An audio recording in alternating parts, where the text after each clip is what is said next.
A Wednesday. Stiles and Watkins, Sactown Sports, taking you up to 2 p.m. And it is a Wasabi Wednesday because Chris Watkins is honestly, it might be a Watkins Wednesday. Wow. Because 11 o'clock, Chris says, Alan, stop talking for 2 seconds. I say, hey, I don't want to. He said, well, you need to. Okay. He gives me a monster trade, 2 trades at that, for the Monster Summer, Monty McNair's Monster Summer trade. Yeah. So Chris cooked this thing up. This thing could change everything. That is at 11 o'clock. Okay. Chris has come up with a crazy, not 1 trade, 2 trades that could flip the Kings roster. That is at 11 o'clock on this Wasabi Watkins Wednesday. We also will get into the draft. This one is from The Athletic, and that is at 12 o'clock. The Lakers zeroing in on there. And Chris, you took a victory lap, I believe, yesterday with something we were talking about. And I'm going to take this victory lap with JJ Redick. Although it's not pen to paper yet, Shams has come out, and if Shams put his name on it, you know that it is probably headed in that direction. And JJ Redick looks to be the next head coach for the Lakers. We discussed that. Update on Malik Monk. Not really another team, but a team we knew would be interested in Malik Monk has come to the forefront. Also, Malik, let's start here, Chris. And we got David Spade tickets to give away. Ooh. That's at 1 p.m. Since it's a Watkins Wednesday, Chris will pick the number today. And before we get into the Malik Monk update and social media, not only does Chris give me this monster trade idea, he goes on to say, now listen to this. No, now hold on now. Chris, in the last couple days, okay, he went fishing before me. I did. All right.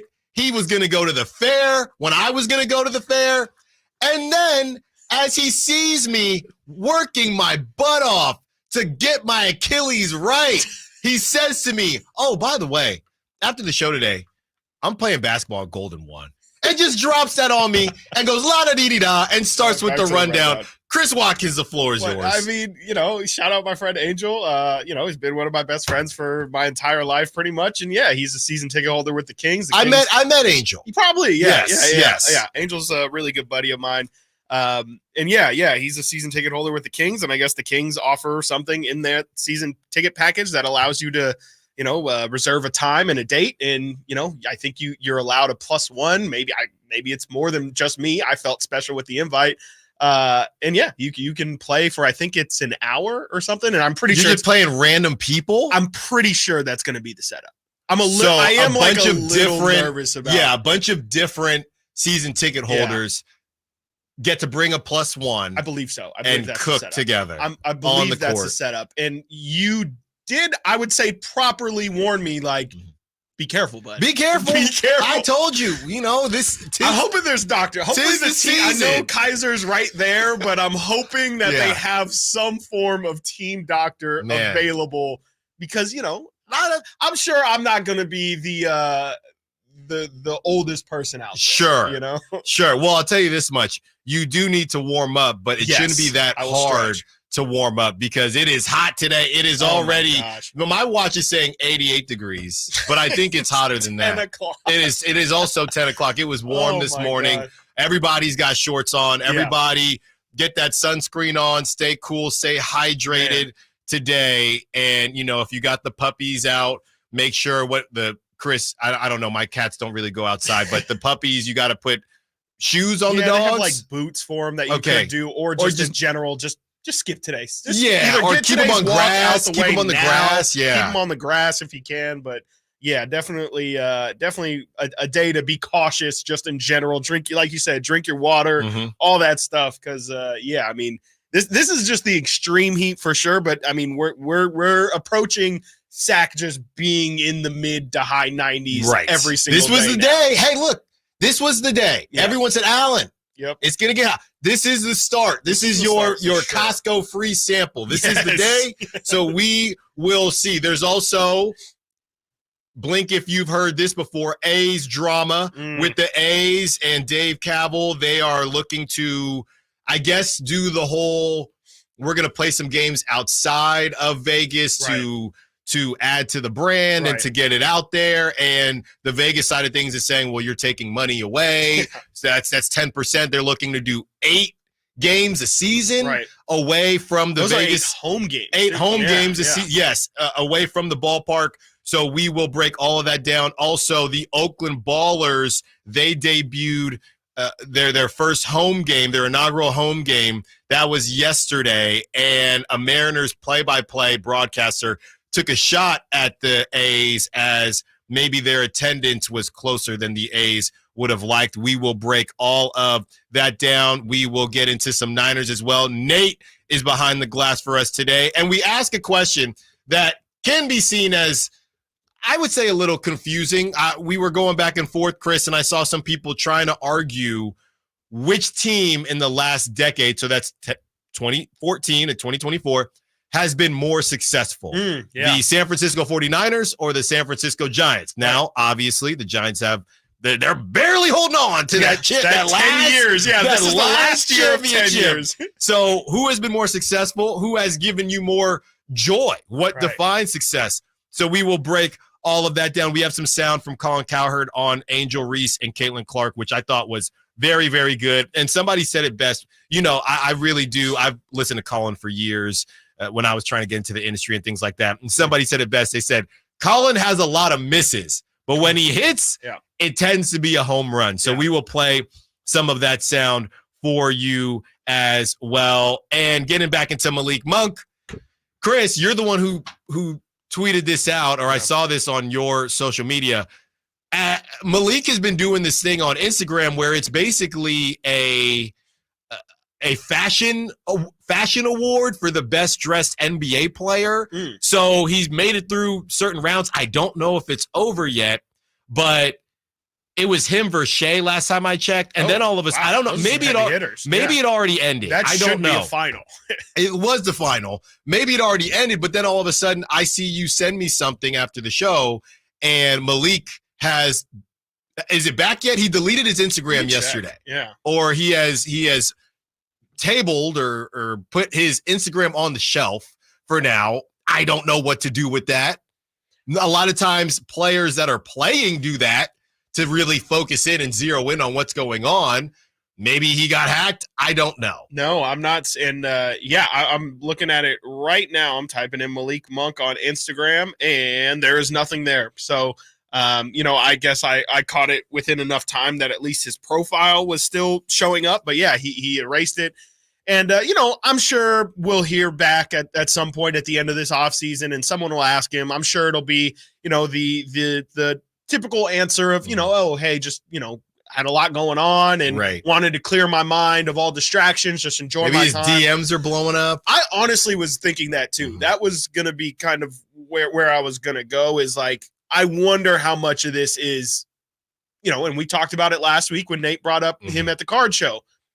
Every single thing he posts, I'm sure he doesn't even have to post. It's just his DMs filled with Malik, please stay. Malik, please stay. Malik, please stay. And I'm not just going to single out Kings fans. I'm sure there's tons of Magic fans as well who are saying, bro, come to Orlando. Leave that poverty franchise. Come to us. Like, it's just got to be exhausting. It's like, dude, I'm trying to. My dad owns a golf course in Orlando. He's like, I'm trying to take pictures of myself in Aruba or whatever, Hawaii. Yes. Like, I'm not trying to get bombarded with a decision that I'm already thinking about. It's already weighing on me, but I don't have to make that decision for like another month. So I think if I had to guess, it is probably just like a mental health thing. It's just a way of him truly escaping from all of the noise and letting him enjoy this summer where he's kind of worked so hard to get to the point where he can get this bag. Enjoy it now, because the second you get that bag, it's right back to work. And if anything, you got to work harder than you ever did before. So I don't really want to read too much into it. It'd be tough to try and do the gymnastics of trying to figure out how this is a sign that he's going to leave or go somewhere. Like you can't really draw any conclusions from it, but still, nonetheless, I definitely think that it is something. And more so in the something of, I think he's probably getting sick of people talking to him about it. This is why we love the Sack Chat. This is Brandon Deitzman on the Sack Chat, one of our P1s, and we love our P1s. Brandon says he is one of the few that allows his account to be @able, so people can @ him in comments. Yeah. And he says, I hate to say it, but I think the pressure from fans might be too much. Yeah. Brandon goes on to say he is one of the few that had his account @able. There's a reason why most don't. So I've never tried to @ any of the any athletes or celebrities, so I didn't know that. So thank you, Brandon. So y'all, enough. Yeah. This is why people don't do this. Malik tried to be one with the people. Thank you for that. Not just community. Keith, just leave them be. I do have to say something. something before we get to the other side. And Nate, I want you to chime in on this because last week or earlier this week, I talked about how there was a house divided. And this is when comedians say stories and you don't know whether they're true or not or whether they're exaggerating. I put this on Toddler Styles. I saw this driving today. Okay. And I almost hurt my neck, but I was trying to focus on the road. And I'm on Garden Highway. And you know how when Garden Highway is elevated, so you can see all and somebody driving today can probably see it. There is a house on Garden Highway with a flag that is half Niners, half Cowboys. Whoa. It must have been special ordered or they made it themselves. I have never That's crazy. seen anything like that, Nate. Yeah, I hate it. I've seen license plates that are half Seattle, half 49ers, and I stabbed the tires. I slashed the tires. At least that's West. But only half the tires. Only the two rear ones. At least that's maybe they're both on the West Coast. I mean, I don't know. Niners, It's just I have a close family friend that's Washington Cowboys husband wife. So that's pretty bad too. But but that's both NFC East. It's divisional. Yeah, but they're both probably from the same. I don't. They're not. They're not. And I never knew why the Cowboys were in the NFC East anyway. But that's a different. Cowboys. I mean, Cowboys, like the Raiders, are a brand, and the Cowboys aren't the most profitable or most valuable franchise in the history of sports because no one they're just they're. I don't know. I feel like some people are just like, oh, I like the NFL. I mean, but I like the Cowboys. Is there a website? Is this Etsy? Who is making these flags? Is there? Can you make any combination of flags? Oh, I'm sure. Yeah, I'm sure you could. That's dangerous. You always see like a house divided, and it's more like live, laugh, love, that kind of stuff. Which I hate. But those are probably easier to find. We need to find more random combinations. Yes, I want the Florida Florida Panthers and the San Jose Sharks. I want something like that. Okay, are we calling cap on this? I know we gotta get to the other side. Campillo Silva on the Sack Chat is saying that's my house. We need proof. Yeah. Take a picture and put it in the story. We know he's a Giants Giants fan. You are a Giants fan, so you can assume Niners fan. But Niners Cowboys flag. Yeah, that's not even football season. Never mind. Yeah, never mind. There you go. All right, coming up next, we get into this JJ Redick situation. He responds to the rumors that have come out from Shams. Also, LeBron is missing Kyrie Irving. Stiles and Watkins, Sactown Sports. You never know what you might hear when listening to a Sacramento Kings game. Out of Keegan, going for another triple. Man, is he feeling it. Keegan, can he do it? Yes, there's number 11, Keegan Murray. Keegan steps back. He just knocked down his 12th three-pointer, a Kings franchise record. He's got 45 points. Never miss a moment of Sacramento Kings basketball with Sactown Sports and the Sactown Sports app.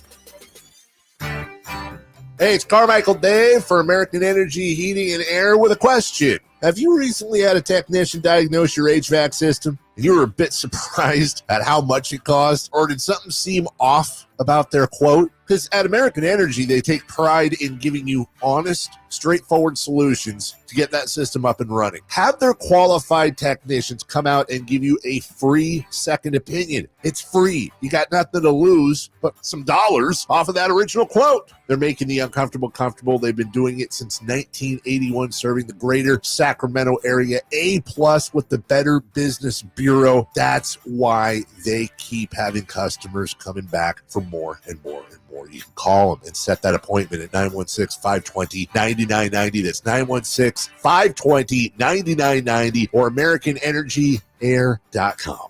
Call 916-520-9998.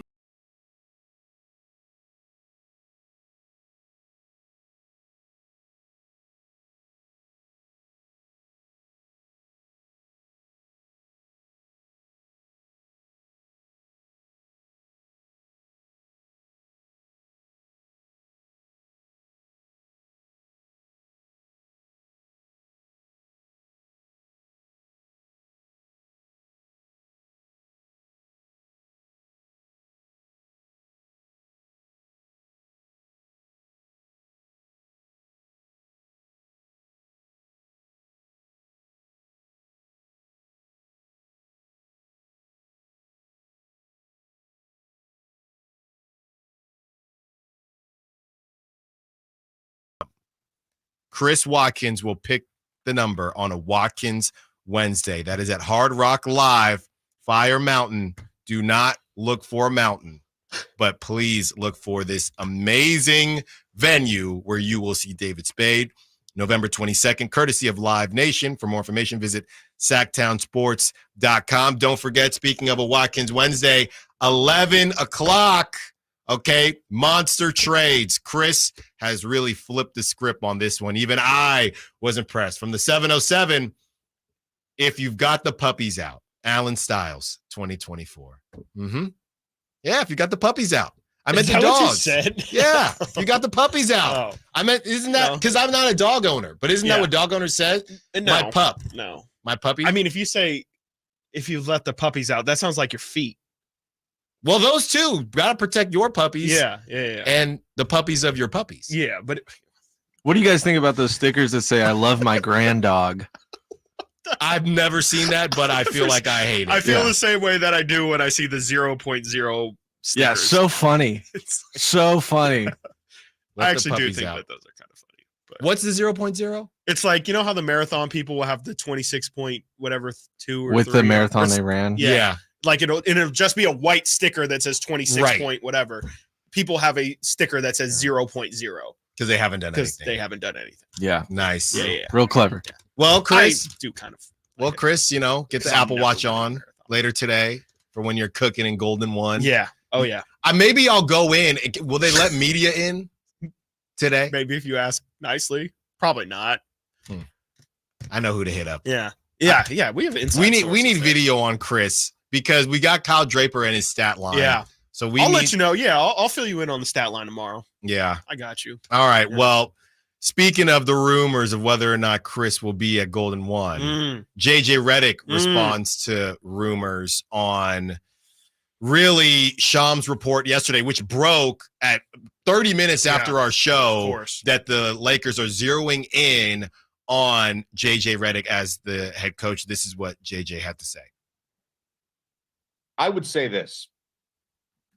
My focus right now is on calling the NBA Finals. I am so fortunate that I'm in this position and I get to call these finals with Doris and Mike. And I mentioned the State Farm thing that I just did on YouTube. My day-to-day right now is consumed with calling games, the 19 different podcasts I feel like I have, my obligations to all of our partners. So my focus is on the NBA Finals. I will say that. In terms of Shams, that will be addressed once the season is over. So I'll just say that.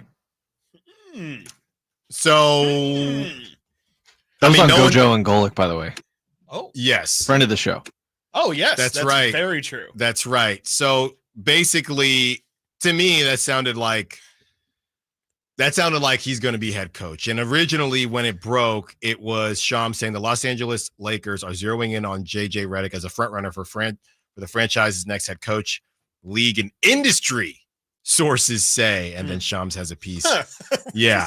Even the industry Double sourced. is in on this one. I mean, Chris, Yeah. I have to go there. Are we still going to do this dance again? Of what? You know what? You know what? Which dance? The LeBron dance. What are you trying to say? You still don't think LeBron was a part of this? Oh, gotcha. I mean, again, I think he was consulted for sure, but do I think he went in there and said, JJ's my guy? Like, if we're not getting JJ, like, there's going to be a bigger chance of me leaving. Like, I don't think, I don't even honestly know if he gave them like a top 3 or anything. I definitely think they said, hey, if we go after JJ, would that be something that you're into? And I think he probably gave a vague but confirming answer. I just don't think that he really was in there and saying, guys, we have to go get JJ Redick. That's his guy. Don't get JJ Redick, I don't know what we're doing. It's malpractice as an organization. Well, you know what they say.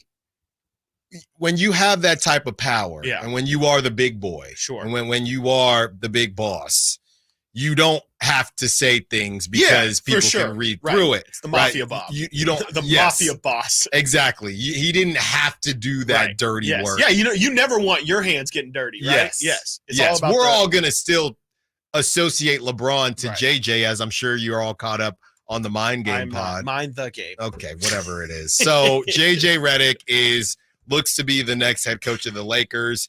Do you think they still do the podcast? Like, you can't. You cannot. I don't think they can, but I did see a lot of people holding their feet to the fire and saying, like, y'all have to continue to do the podcast. Yeah.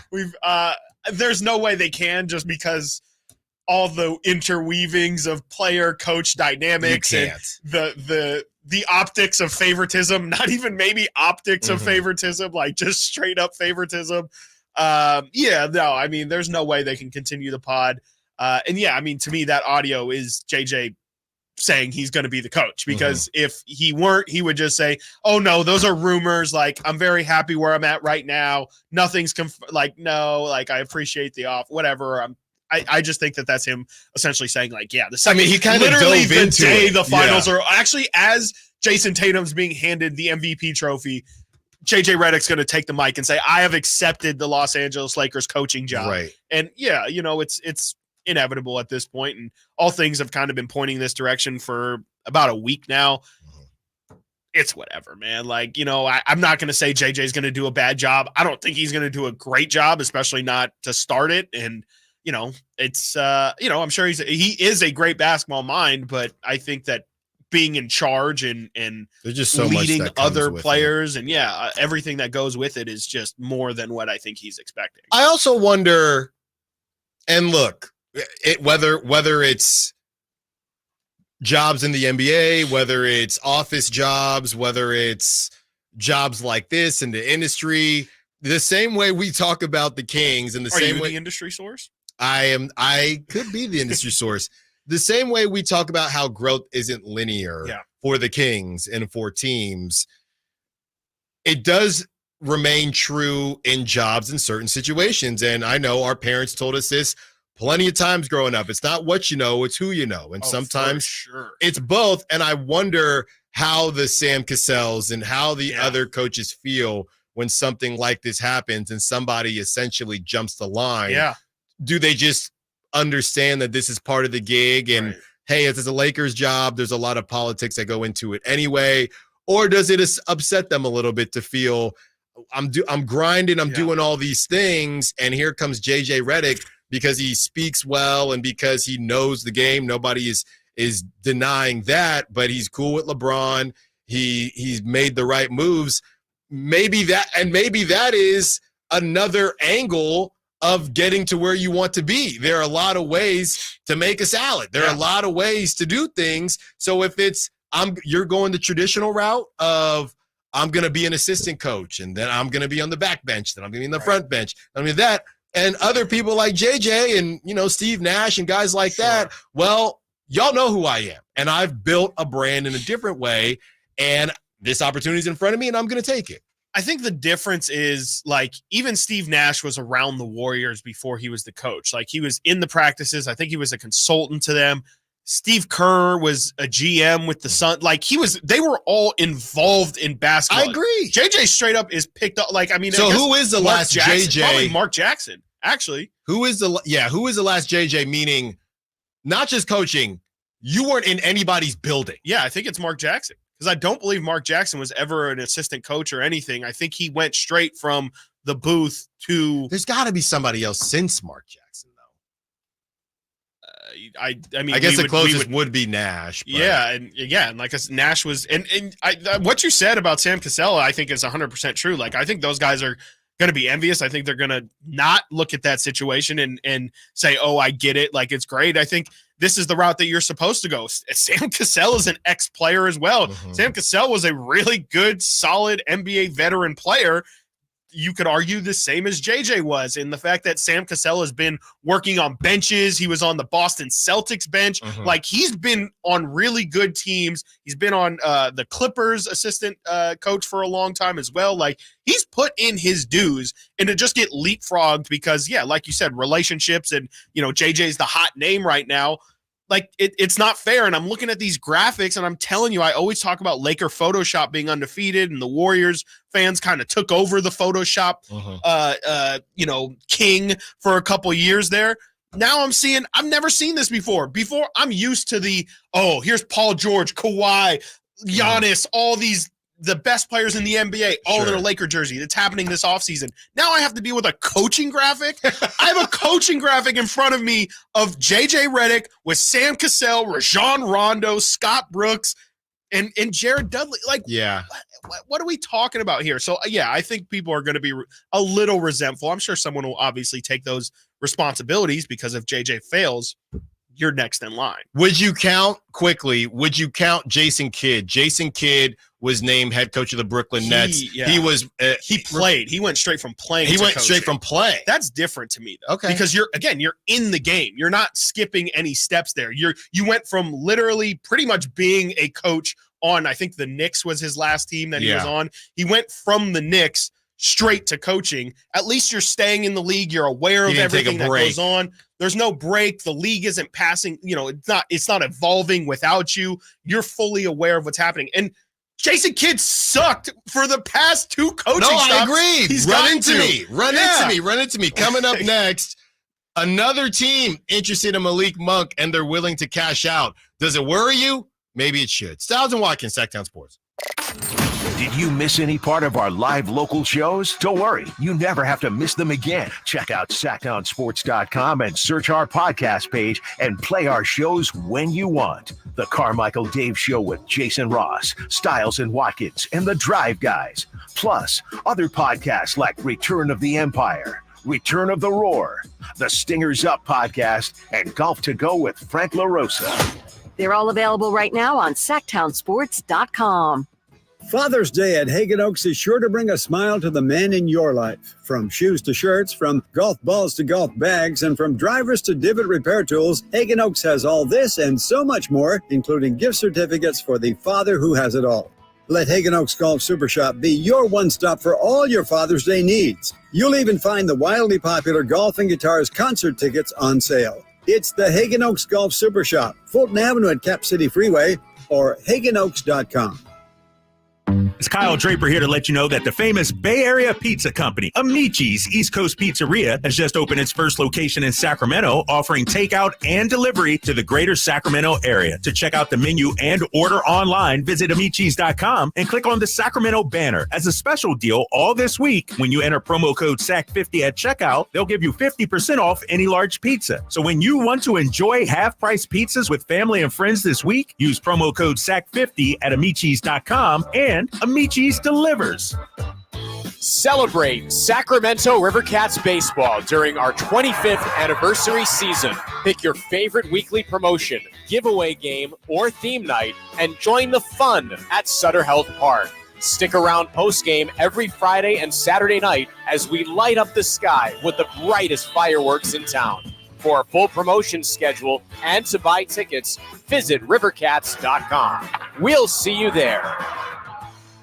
Keep your family cool and comfortable this summer with Bell Brothers' best summer ever financing event. When you replace your AC system, we're offering 0 payments, 0 interest for 6 months on approved credit, then low fixed rate thereafter. That's right, 0 payments, 0 interest for 6 months on any new AC system. It's an incredible offer on an incredible new AC system, but only for a limited time. This offer is also available on any plumbing, water heater, or insulation projects over $1,000. So call Bell Brothers now. Your family will thank you because they'll be cool and comfortable. But you have to hurry. Our offer for 0 payment, 0 interest for 6 months, then low fixed rate thereafter ends soon. Estimates and second opinions are free. So call now to keep your family cool and comfortable during Bell Brothers' best summer ever event. Our number is 916-444-1234 or find us online at theNoSurpriseGuys.com. That's theNoSurpriseGuys.com. The No Surprise Guys, Bell Brothers.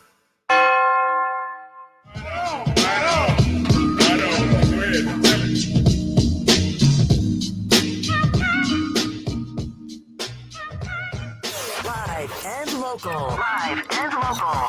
This is Sactown Sports.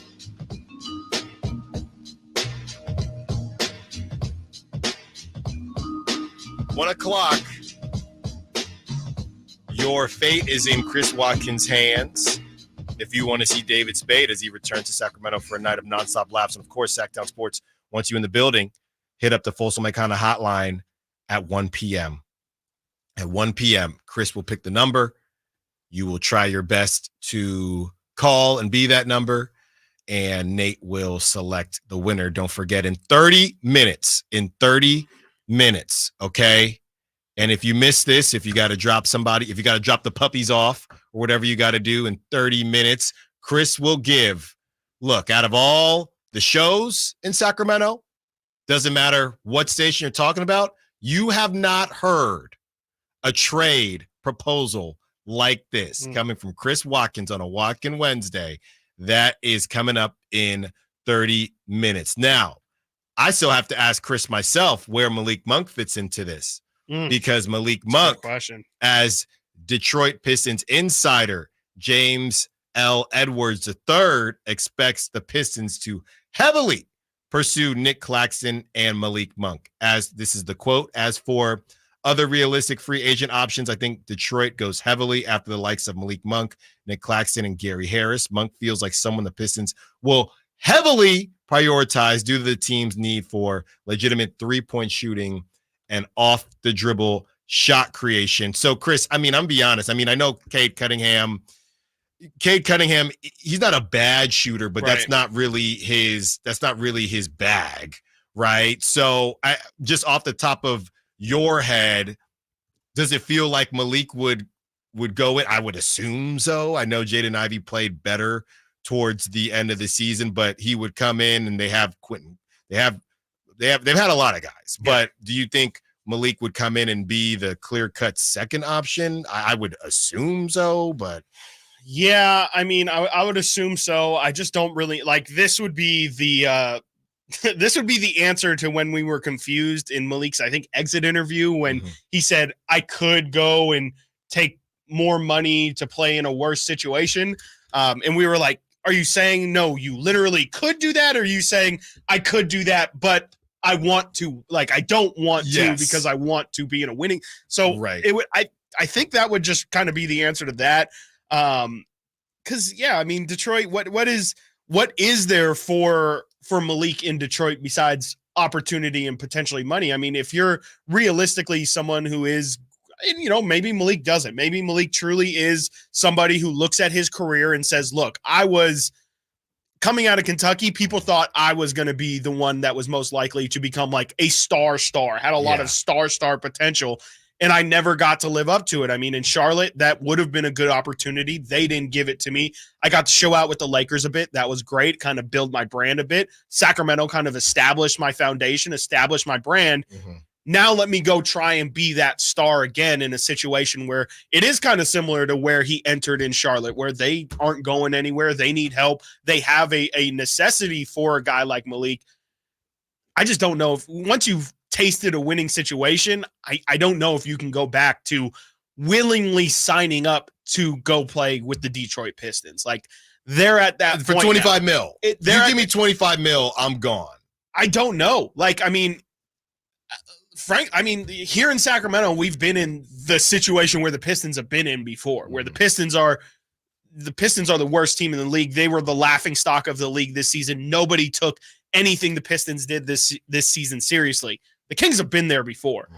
And being in that situation, I'll tell you, I don't know if there's any money in the world that could have convinced people come to this Sacramento. And I know it's a little bit different, 16-year playoff drought versus, the Pistons have had some success and they are in the East. But I just feel like when you're that bad, I don't even know if money is good enough to convince people to go to your situation. Maybe Malik's a bit of a specific case because he is looking for a scoring role, but I don't know, man. Like that's a really tough situation to just voluntarily think you can uplift when, you got to have some self-awareness there. Malik is he's not even like a Paul George kind of guy where maybe Paul George can say, hey, I'm a good enough player to where I can take us maybe to a play-in spot.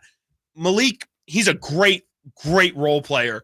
I don't know if Malik Monk going to the Pistons makes anyone believe, oh man, they can maybe, contend or contend for a play-in spot just because Malik Monk was added. He's 26 years old. Yeah. He just turned 26 in February. Yep. So basically, and I know Prime can go into your early 30s, but essentially he will be playing his prime years wherever he signs this 4-year deal, assuming it's a 4-year deal. So do you want to play the next 4 years as the dude who probably, as you're turning it around, you're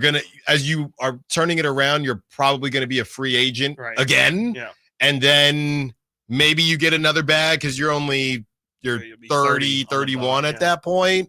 So do you want to do that, or do you want to and maybe be the dude or the number 2 dude behind Cade Cunningham and get paid a little bit more? Because I'm not going to Detroit.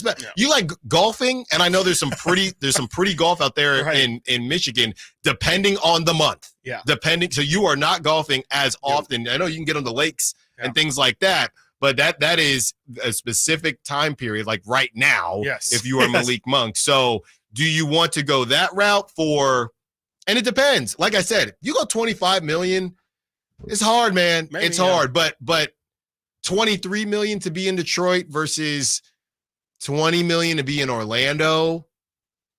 I'll probably go Orlando. Yeah, I'd do Orlando. I would probably do Orlando. No taxes and things like the world's that. best training facility or whatever Bobby Marks was saying. Right. With the Taj Mahal training facilities. That's right. You can golf all the time. We're just saying this is stuff that has been reported to be important to Malik Monk. He doesn't necessarily need the big market anymore. So that's a team who I respect the Pistons for trying. Like nobody wants to stink, and no fan base deserves to have their team just stink. But if you're Malik Monk at 26 years old, and we really don't know. I mean, when we talk about the up and coming players, and I know we just looked up the one where Keegan Murray wasn't on that list. Yeah, I really don't know what the projections for Cade Cunningham even are. Yeah, I'm not sure. Because, he missed all last season with, I think, his shin injury.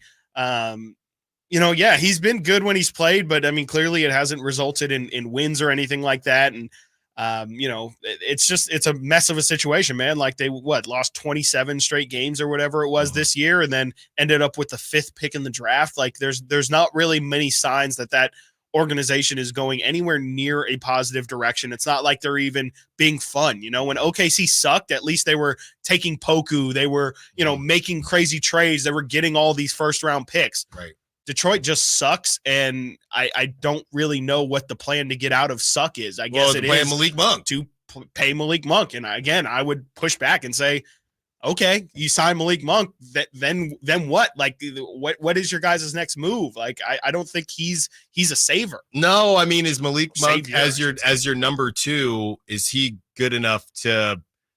Malik Monk is your number 2 if Cade Cunningham becomes that dude, and they got a couple other guys. Is he good enough? Because you got to figure where the Pistons line is now, because they stink. So, hey, their line is let's get to the play-in. Mm-hmm. Is Malik Monk in the East healthy, playing like he played with the Kings? Is he good enough to get the Pistons to the play-in within the next 4 years? Yeah, I think so. I don't know, man. I don't know. I think it's different. I think let me hold on. Jalen Duren. Yep.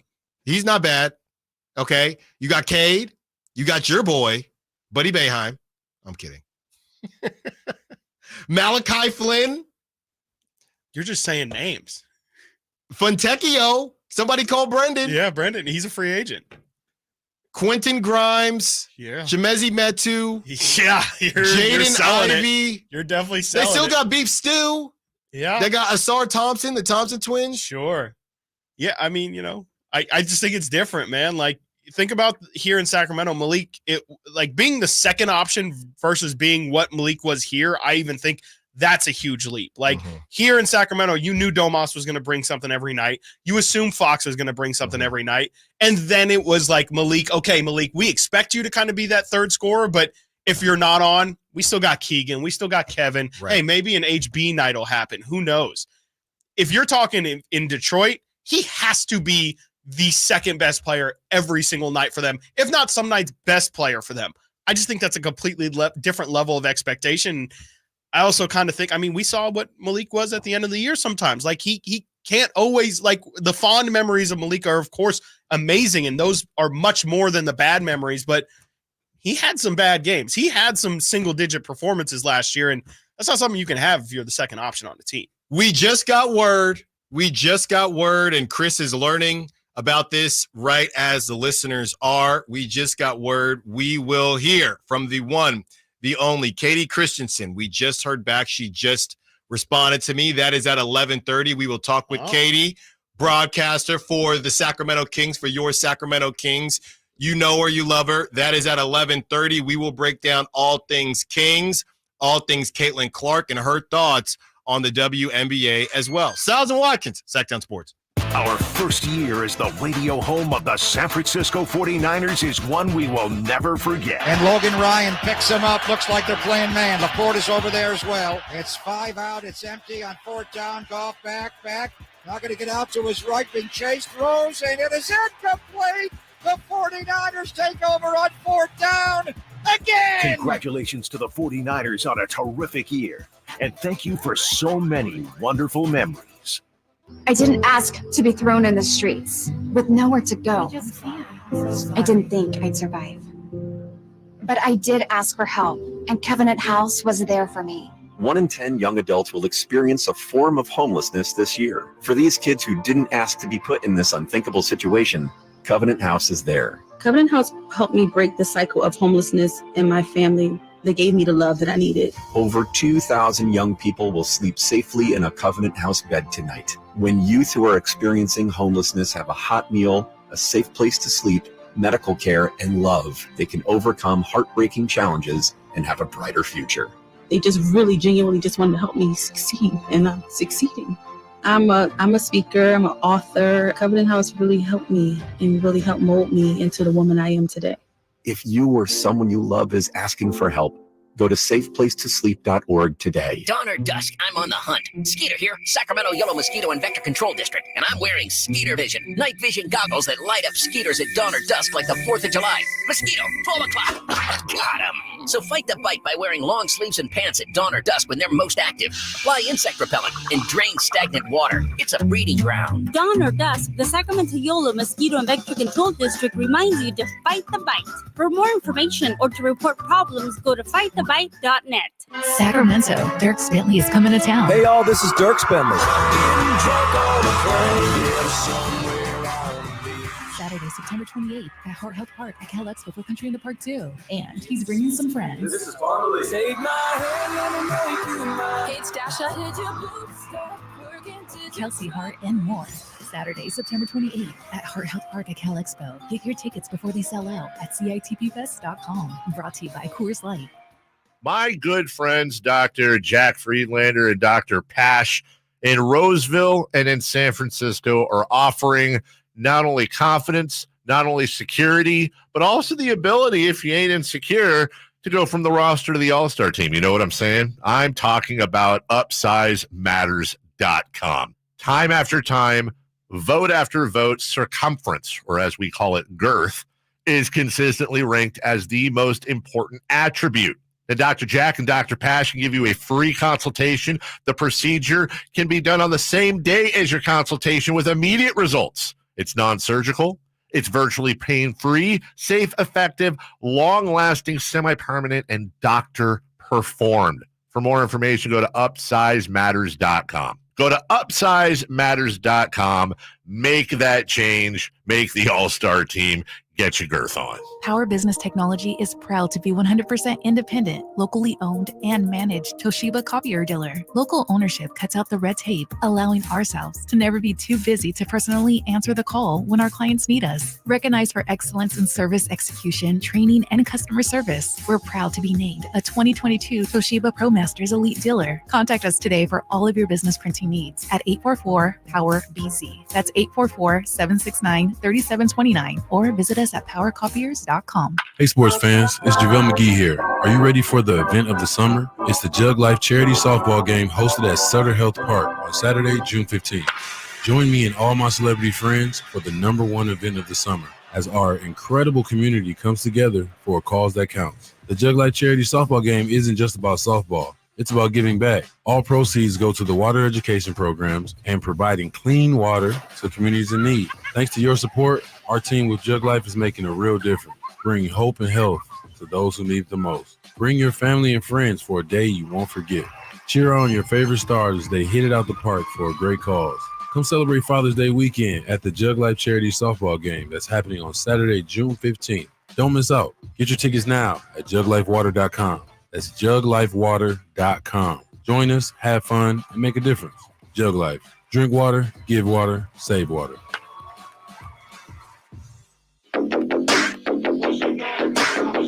Groove dealers. Sactown Sports. Check us out on YouTube. Search Sactown Sports and subscribe. No, it doesn't matter. Oh my goodness. It's June. There's nothing to talk about. It's June. It's July. It's the dead period. Not here at Sactown Sports 1140. We always got something for you. Tell your friends about us. Tell your friends to tell your friends. Okay? Because 11 o'clock, all right, in less than 15 minutes, 11 o'clock, Chris Watkins has the trade that you need to hear. That's at 11 o'clock. Oh, and then what's at 11:30? Oh, everybody wants to talk about the WNBA, Caitlin Clark. They want to talk about the Kings, what JaVale McGee had to say. Well, you know what we did?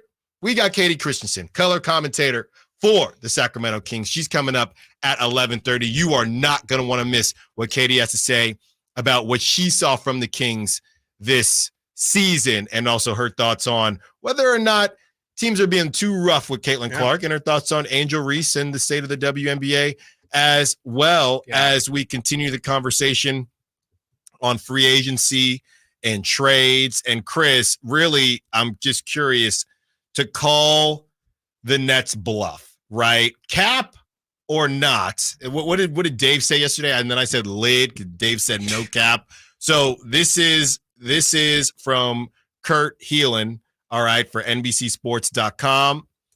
The Brooklyn Nets aren't interested in trading Mikal Bridges for the number 3 pick. Instead, they prefer to build around him and attract another star to Brooklyn. He goes on to say, the quote, the Nets have been consistent, which they have, in saying they are hoping to use Bridges as a lure to bring another star to Brooklyn and build from there. They are not trading him for the number 3 pick in this draft. Nice try, though, Houston. My initial thought is Mikal Bridges right at that level where he's not good enough to lure anyone, but you also don't want to move off of him? Yeah, I mean, yeah, definitely. I hear what you're saying. I think everyone kind of knows that he's more of just like, he's a really good third option, you know? And I think that's the hope, is that I think they're more circling to bring in Donovan Mitchell and understand that Donovan Mitchell is going to be the one. Hopefully Mikal can be the 2 for now. And then hopefully I think maybe that you have the Brooklyn side of it. You still are the other New York team, and you have 2 stars. I think that's kind of what they're hoping to bring in the third guy. I mean, I think that it's more just, Mikhail's on a really, really good contract. He's only making $23 million this year, $24 million the season after that. I think it more is just Brooklyn's like, why would we move on from this incredibly affordable guy who's right in his prime that really every winning team wants to have? That sounds like somebody we should want to have. And, they just hired Jordy. I think that they're just trying to get off on the right foot. Makes sense to me. But yeah, I mean, Mikhail is a good to great player, but he is not a person that you necessarily would stereotypically build around. Right. And I think that is the conundrum that the Nets are in. Yeah. I think they would love to hold on to him because he's somebody that, and here's the other thing. I don't even know if you're a Nets fan, if any exist. I don't even know if Mikal is a guy who, no, don't trade Mikal. We need to put that's why I'm going to the game. He's not an exciting player per se, where it's oh man, if we lose Mikal, if I'm a Nets fan, unless you actually think you're going to get a Donovan Mitchell to pair up with Mikal Bridges, I would just say, just move him. Let's just, whatever we're trying to do here is not it. Sure. I would just move him, hopefully for a decent price tag because it is a good contract. Yeah. Let's just start from scratch, man. I think if you're right, if they strike out on Donovan, if they strike out on Donovan, if they strike out on Paul George, I'm sure maybe they'll try Brandon Ingram as well.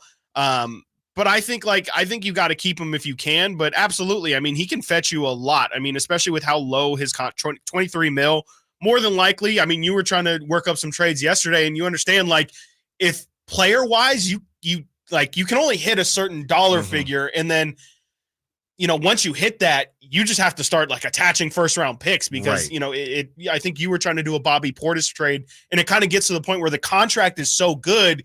You're trading, for Kings example, Trey Lyles and Chris Duarte. And you're like, okay, well, I understand I need to throw in a Harrison or a Herter, but you can't because that puts the dollar figure so far over. And the Bucks wouldn't do that because that's not enough. Exactly. And so with Mikal, it's like you reach the 23 and then it's like, all right, let's just start stacking first round picks on top of it. Right. So yeah, to your point, if you don't get the star, move on, fetch as much as you can. You just got Jordy in there.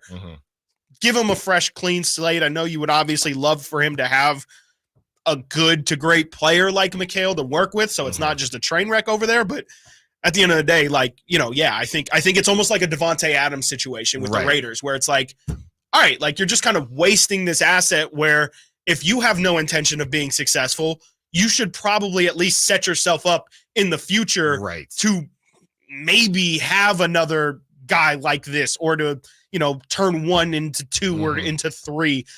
To me, that's the right move to do, but I don't know where Brooklyn is because I think they're just in a wait and see mode right now. Right. And obviously everybody is going to see where the first chips kind of fall and go from there. I think that Levine, it's that you talk about the different deals, man. That trade is so ridiculous. And the problem is most of the teams competing, they can't really take on, if they're trying to salary dump Zach LaVine, the Bulls, right? You need to find a team that's willing to take on that contract. And like you said, that money doesn't necessarily have to match if that team has the cap space. Yeah. But a lot of the teams that would be interested in Zach LaVine, they do not have the cap space to take on Zach LaVine without sending that money back. So I guess if you're the Bulls, you have to accept, all right, we'll take that money back in different players that maybe we feel like if it's two $20 million players, we can then just move them as well. Sure. So it is a 4-part process. It's impossible for the Chicago Bulls. But back to Mikal Bridges and the Nets. Yeah, I think they're just going to see, okay, is there any way we get Donovan Mitchell and we can kind of call that our two guys that we're going to kind of ride with. And if you don't get Donovan Mitchell, I think I'm calling cap on this whole situation because Mikal Bridges is right at that level to where you can build around him, but he's not going to be a superstar. Yeah, and the problem is going to be, like I said, like they're going to be in the wait because they're going to wait. They want to be in the Donovan Mitchell race, so they're not going to trade Mikal until after that race is concluded. And then maybe, like I said, if they strike out on Donovan, maybe they then say, okay, well, let's go for after. Well, and then the problem's going to be now the season's about to start, and you maybe got none of them, and you still have Mikal. And now it might be too late to trade him. So now it's going to be now we're going to trade him in the middle of the season. And, it's just kind of not as clean. And maybe you don't have as many suitors. Maybe you don't get as big of a haul because people don't have the same assets that they had before, don't have the same cap space they had before. It becomes a mess. And so, yeah, if you're Brooklyn, you're going to be in a wait and see mode, but you should probably, whatever you're going to do, if you're going to be in the Donovan Mitchell race, make sure you put enough on the table to where you're very confident you're going to get him, because the last thing you want to do is strike out on all these dudes and then be left and say, like you said, well, I guess we should probably pivot now. Which means that you better be ready to overpay. A name, Chris, that just popped in my mind, and I haven't done any kind of trade generators here, but I don't know if it's crazy for the Nets if they strike out on Donovan Mitchell, because they're gonna have a plan A, plan B, maybe a plan C. They do not want to move off of Mikal Bridges. But a name that would interest me if I'm the Nets to put butts in the seats, you kind of bring back that rivalry between the Nets and the Knicks. I might look at Trae Young, because at least the Knicks hate Trae Young. You get him in Brooklyn, awesome. You put butts in the seats. Forget it. Trae Young, Mikal Bridges, and hopefully you get somebody else back as well to get a little mini big three, make some noise there. Yeah. It's Young. It's no pun intended. Yeah, exactly. Yeah. So I good think, luck with that defense. I don't think Mikal Bridges is going to get moved. I think they would rather take a trade. They're going to have a plan B and C. I think they're just refusing. They're being very Toronto Raptors-esque in this. And Toronto Raptors were even a little different because we knew that they wanted to move off them just for a specific price. I think the Nets, they're really trying to prove that they didn't blow it. They're still trying to atone for their sins of KD, Harden, and Kyrie. They're just refusing to restart. So we'll see. Bold strategy, Cotton. We'll see if it works out for them. All right. It's time. Oh, boy. It's 11. Chris, don't look at the clock. You know it's time for Watkins Wednesday, the most intriguing trade situation we've seen for the Kings. That's coming up right after this. Stiles and Watkins, Sactown Sports. You never know what you might hear when listening to a Sacramento Kings game. Out of Keegan, going for another triple. Man, is he feeling it. Keegan, can he do it? Yes, there's number 11, Keegan Murray. Keegan steps back. He just knocked down his 12th three-pointer, a Kings franchise record. He's got 45 points. Never miss a moment of Sacramento Kings basketball with Sactown Sports and the Sactown Sports app.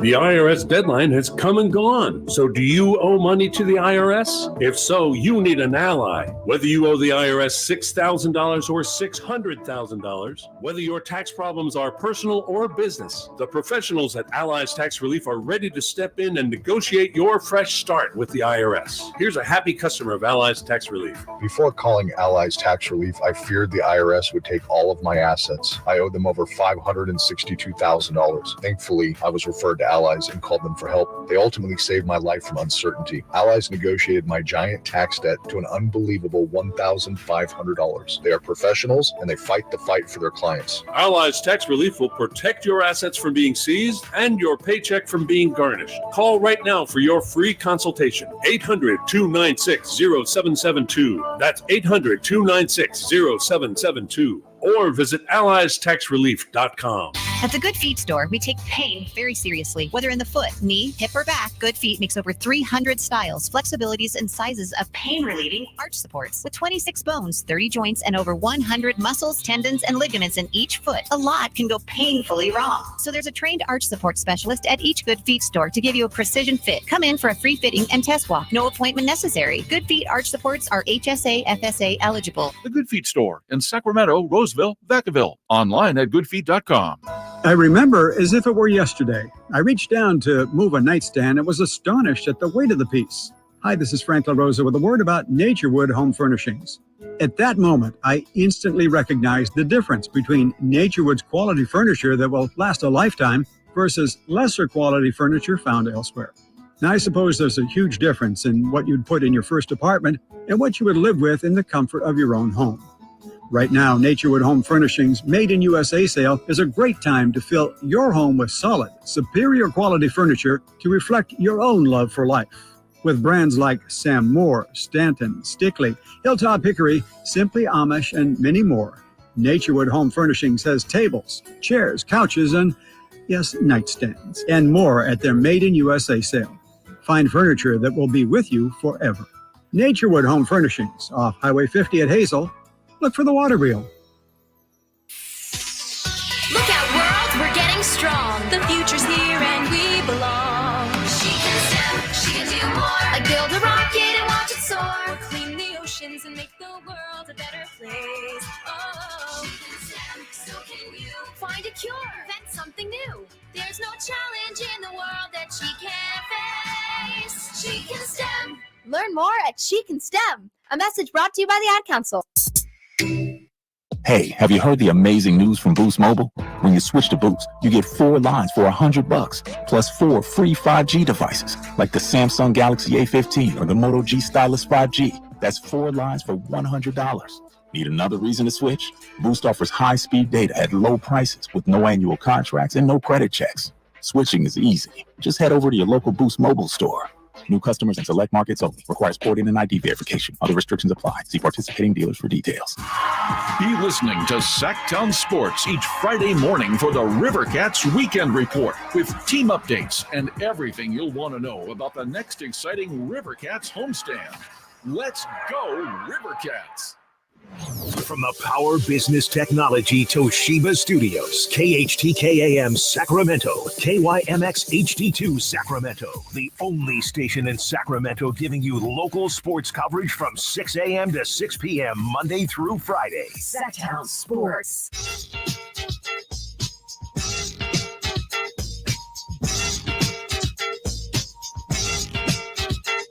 Sactown Sports. Call or text at 916-339-1140.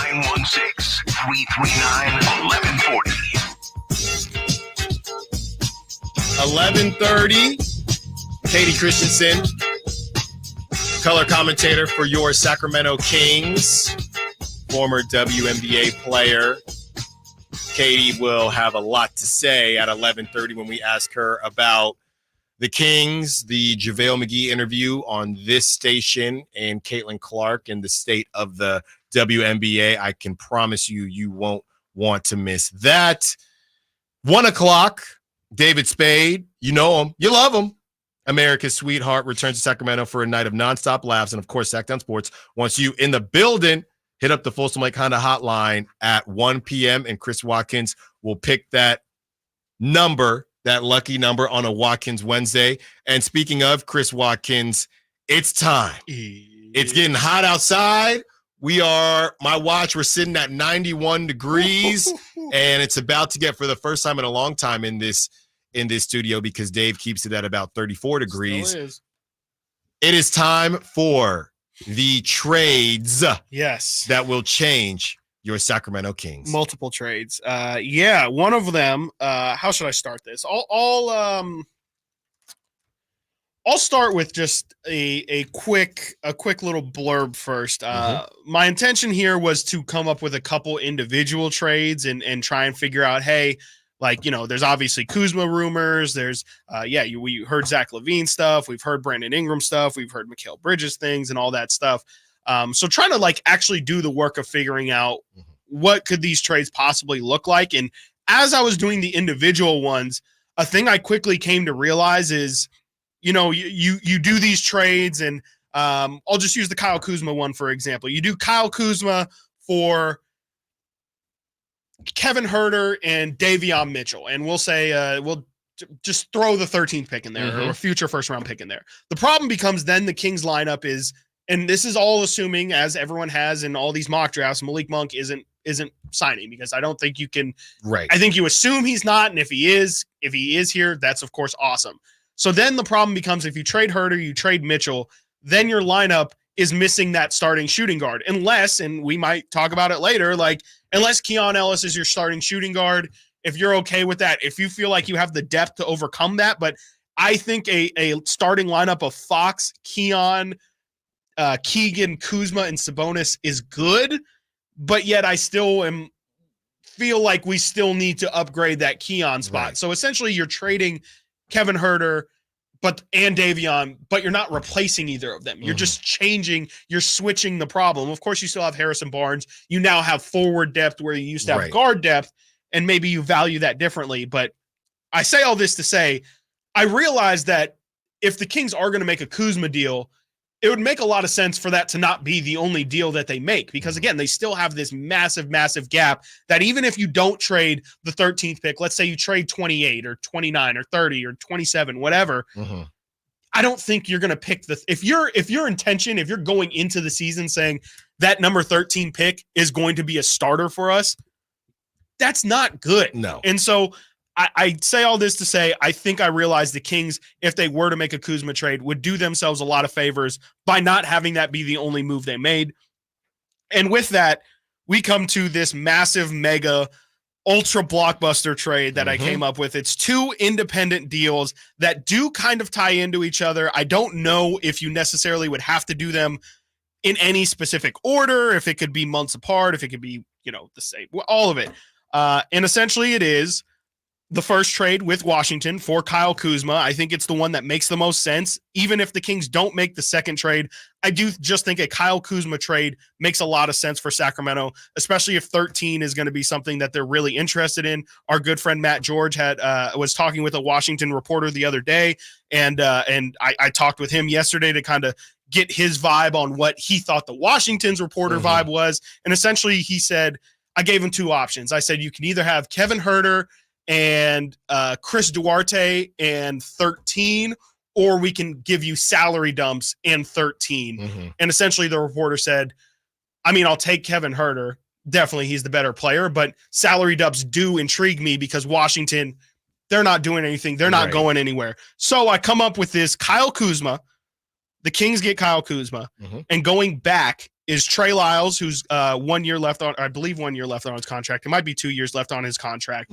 Davion Mitchell, who is on an expiring contract, but he is still a young player who's going to get more opportunity in Washington than he ever got in Sacramento.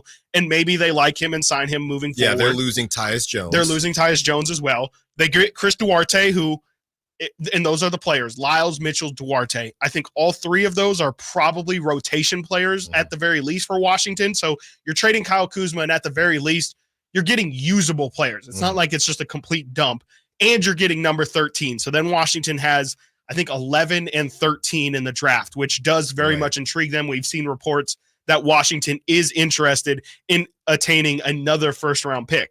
So then, again, the problem becomes the Kings, they would still have Harrison Barnes and Kevin Huerter to move on from. In theory, and you could maybe just stick here, your lineup would then be Fox. You would have Kevin Huerter still at the 2. You would have Keegan Murray. You would have Harrison Barnes. You would have Kyle Kuzma. You would have Sabonis. I think that's pretty good. Sure. But I also just kind of feel like Washington might ask for Kevin Huerter and just say, look, like, this is great, but we do need some sort of thing to show our fan base. Kevin Huerter went to school in Maryland, right? Obviously a little bit of a homecoming after a pretty tough season that he had. But if I'm Monty McNair, I'm saying, look, we really want you to take this deal because I have this second deal ready to line up. And I kind of need the contracts of Harrison Barnes and Kevin Huerter to make this next deal done.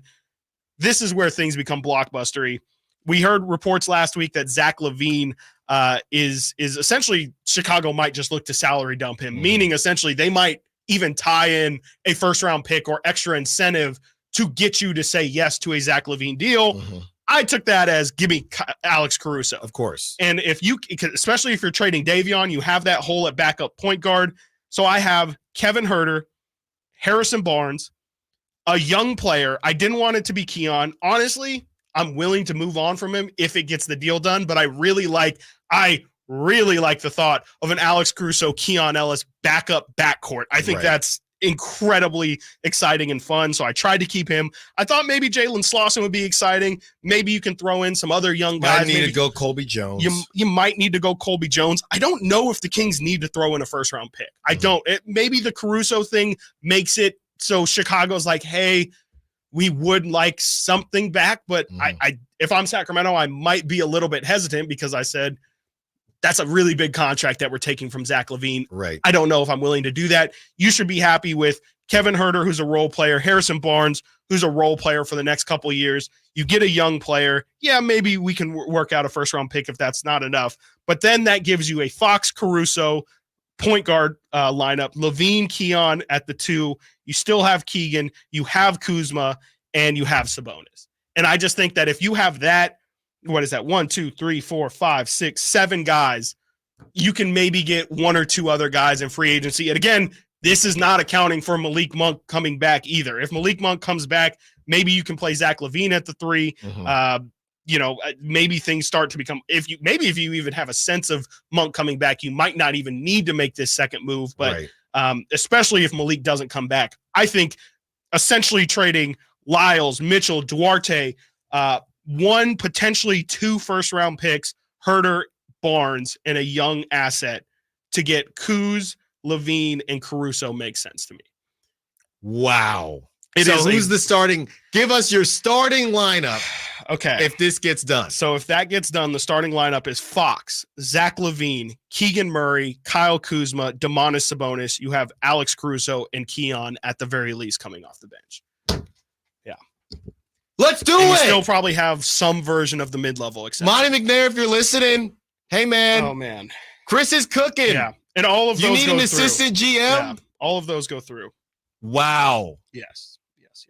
That is outstanding. It was a little tough. I'm worried. I think the Kings are taking on some money in these because this is do it now. Yeah. This is you need a ball out now. Yes. I think I wouldn't be surprised if the Wizards try to get you. You're probably going to have to come off another pick. You definitely might have to. You're probably going to have to come off another pick. It depends how they feel about Davion Mitchell, honestly. Because you could realistically convince them, hey, you guys don't have another point guard option. You're going to be playing Davion 25 to 30 minutes a night, and you might sign him moving forward. So maybe you could say, hey, that's the value of Davion was the 8th pick. Maybe he now has the value of a mid-20s pick or something. Right. And if you want to come off do you want a second round? We're not doing a first round. Do you want a second rounder? Right. Yeah. We can do 2 seconds or whatever. Yes. 3 seconds. We can maybe do pick swaps as well. I have that and maybe the Chicago side of things. The problem with the Chicago trade is we don't know what Chicago views as the salary dump. Right. What are they willing to part with in order to get rid of LaVine? I know I looked up yesterday. Caruso's only making $9 million. $9 million, and he isn't expiring. So maybe it is just a 1-year rental, and then Caruso's going to have tons of suitors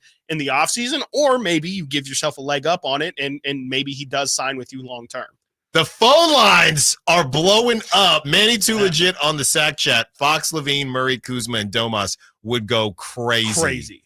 That would go crazy. Defensively, we might need some commitment, but that's why the Caruso Ellis backcourt, backup backcourt, sends me over. The clamp. We got to come up with something. Yeah.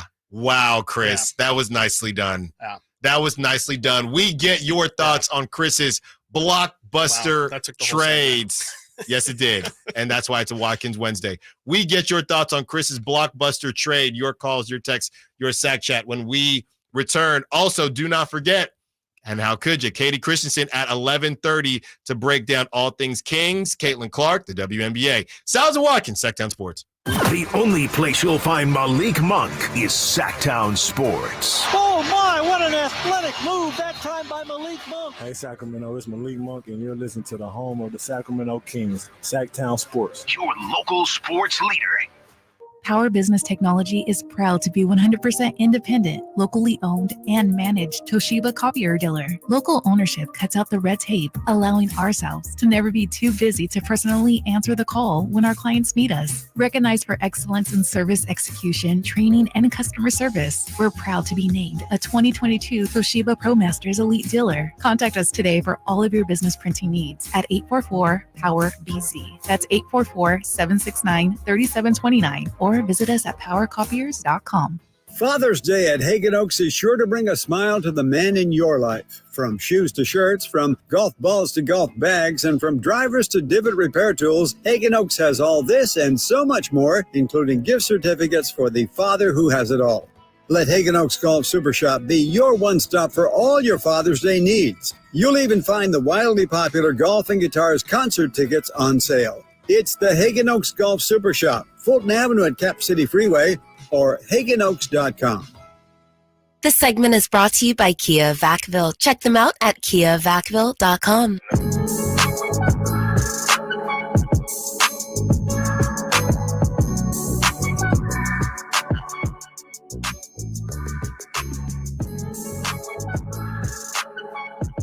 Live and local. Live and local. This is Sactown Sports. David Spade tickets at 1 o'clock. If you want your chance to win, got to call in 916-339-1140. That's at 1 o'clock. And you know that TC and Sam. Real quick, before, when it comes to those David Spade tickets, this is an issue we've had with giveaways. We get a lot of people listening on the app, which Steven has mentioned when he calls in that it's several minutes behind. Yes. I don't know why that is, if there's a bandwidth or how that works. Also, I think YouTube is a little bit behind too. So if you're not listening on the air, around 1, maybe listen around or call during the break if you're a few minutes behind. If you want a chance to win those tickets and you're not listening to your AM radio. There we go. Thank you, Nate. And we're going to take some calls here from the 916 from Hey Johnny K, who we met in person. That's right, yeah. Back when the national championship was going on and we did a remote. Let's do it, baby. 3 exclamation points. Dennis Youngblood and William Lamas on the Sac Chat, not as excited. I like our team. A good draft pick and a defensive wing free agent is all we need. Okay, William. Dennis Youngblood. Yeah, William. Why are they trying to blow up my team? You're not going to definitely blowing it up. You're not going to make anybody happy. I really just don't know how you can watch these playoffs. And answer me this then: what is missing with the team? What is missing with the team? If you don't want to blow it up, right, or pseudo blow it up, what is it that the Kings need? And again, be sure to include. Oh, okay. Well, if Keegan's going to be the third option, Keegan is going to go up to, 10 more, 6 more points, whatever it is, because you are banking on potential versus what you already know. I'm not saying you have to do it. Still develop while Kuzma and Keegan can still develop. I'm not saying be as many touches, but I'm not saying that you have to do it. I'm saying what makes you believe that you can run it back. Okay, so William is saying a defensive wing free agent and a good draft pick in the worst draft, supposedly, in the last 25 years. William, give us a defensive wing name and give us a draft pick, and we will decide if that will turn this team into a champion. And I'm assuming you're assuming that Malik Monk will stay. 916-339-1140. Let's get out to TC. Uh-oh. TC, where you falling? Did you hear Chris's trade? What do you think? Hey, first and foremost, Chris, Alan, what's up? Hey, I'm with that. I called that already. Hey, we can pull both those trades off. I'm with that, bro. We got that's shaking it up for real. Our bench, we can fill out the bench because you got Caruso and Keon, right? Yep. The small forward, we can either run Kessler back or you can go get somebody like a Sadiq Bey, Isaac Okoro. You can get somebody on them cheap little 1-year deals like, hey, bro, we got a move for you to come over here. As far as our bigs, we can bring Alex Lim back and then go, I'm going to throw a twist. Go get the boy Andre Drummond, who grabs 15 rebounds a game, right? That can settle our rebound situation. And we'd be good, bro. Then we still got the youngsters, Kobe and Slauson, if we're not throwing them in the deal. That's a shakeup, bro. That's starting 5. What did you say? Fox, Zach, Kuz, Keegan, and Domas? That's right. Nasty. Yeah. Bro, that's nasty. That's crazy. That's nasty. And TC, Chris was in his bag. Chris was in his bag. Right. Chris was in his bag.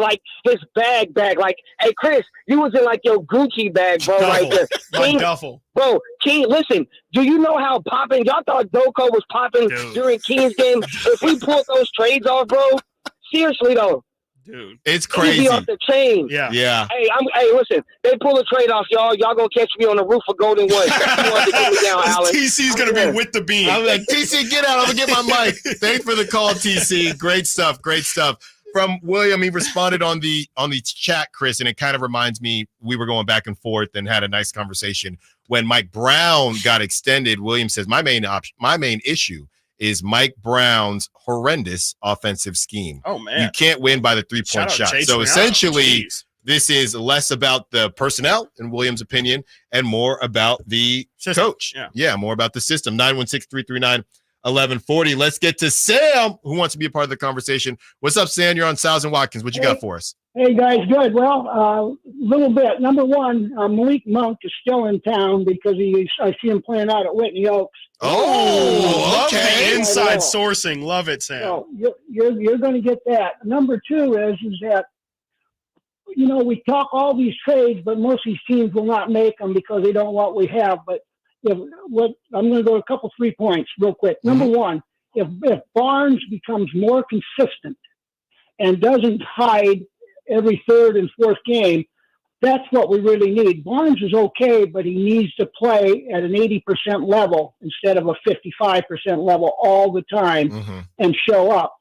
If you can't get him, I think Sasha Vesnikov is going to probably learn how to play in the NBA. The guy is not stupid. He was around the ball all the time.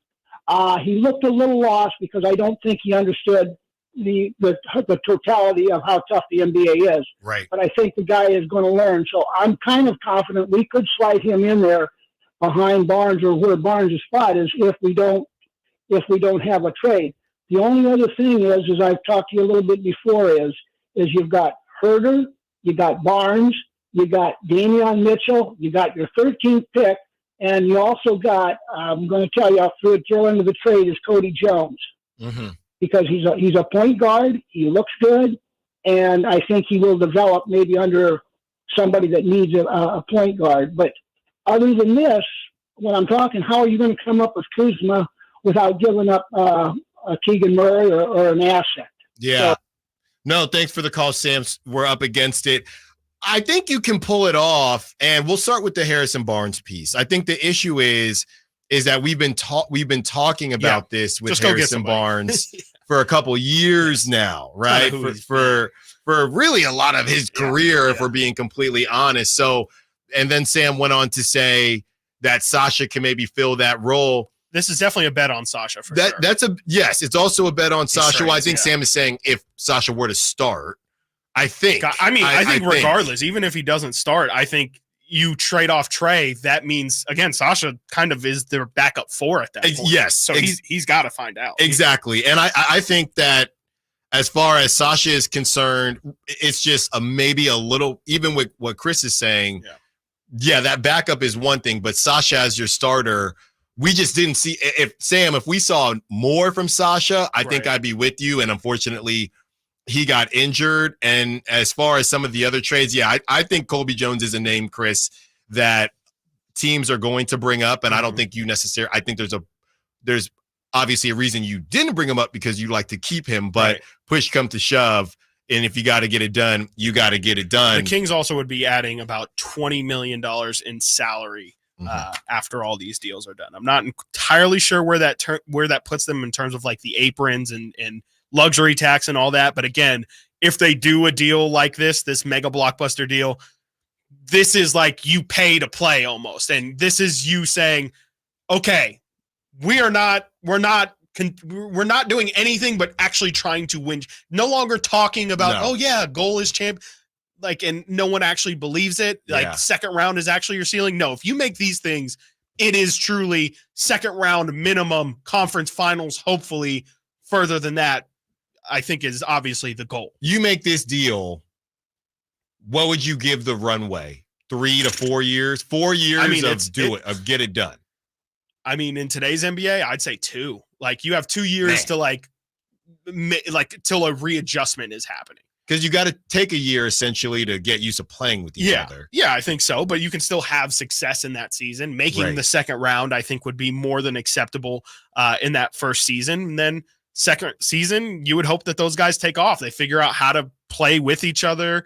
And, maybe, and then after 2 years, maybe that Levine contract is a little more movable because then he's just on a 1 year, what is it, $47 million or something? A lot of money. Yeah. From the 925, all your trades are great, but this front office hasn't shown a propensity to make these kind of moves. I hope I'm wrong. From the 831, I like the trade ideas. People need to get out of their feelings. You can't say that those moves wouldn't make the team better. Yeah, and some people think it's personnel, some people think it's coaching, some people think it's both. And ultimately, I just can't continue to watch these playoffs and think that you're a couple people.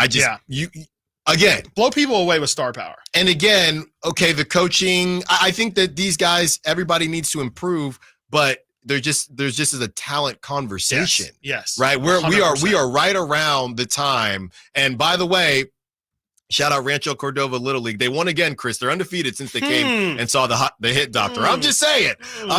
They put up 9 runs and then 13 runs since they came and saw the hit doctor. Pioneer League? Well, that's what now they are now. You say inside the baseball, but we're getting to Little League World Series time. Yeah. When you see Mr. IM12 throwing the MLB equivalent of 100 miles per hour, it doesn't matter how much the coach tweaks the lineup. Right. You're not good enough. Touching it. And I think that we can talk about, I think to the point of the Mike Brown thing, if you want to talk about tweaks that could have maybe made the Kings a 5 seed or a 6 seed, I can have that conversation. Yeah, that's the role, the bench wing and yes, whatever, but that is not putting you in the suggested. conversation to be a champion. Right. Let's talk to Katie Christensen when we get back. You know her, you listen to her, you love her.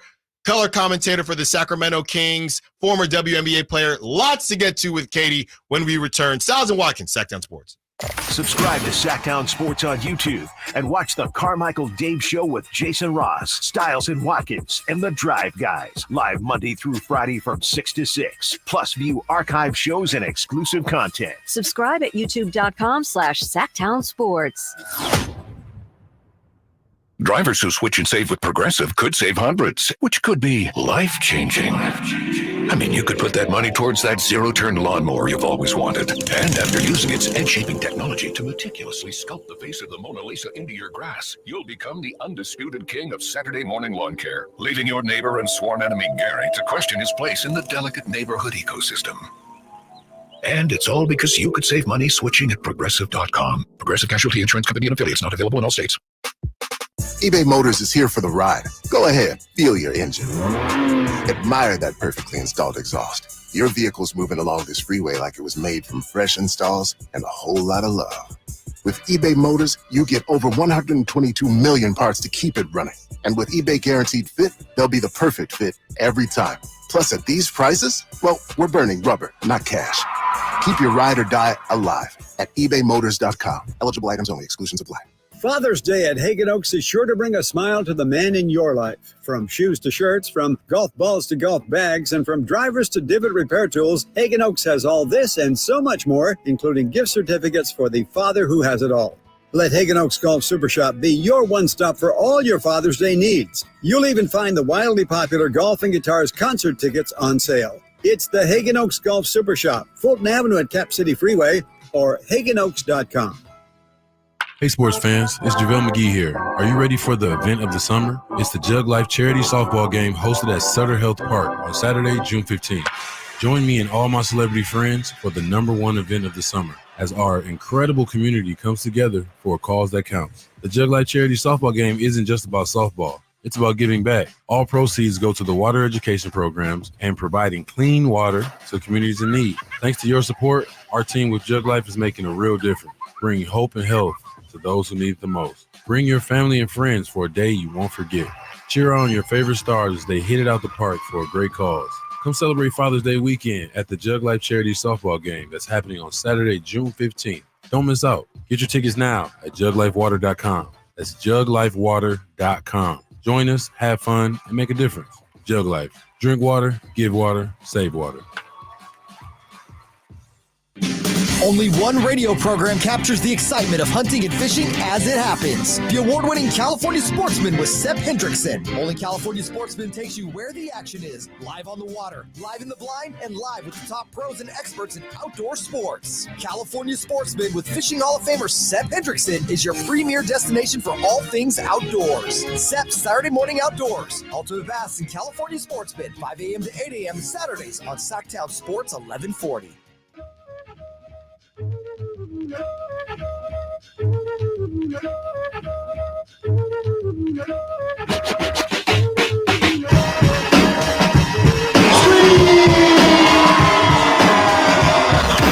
Sactown Sports. Check us out on YouTube. Search Sactown Sports and subscribe.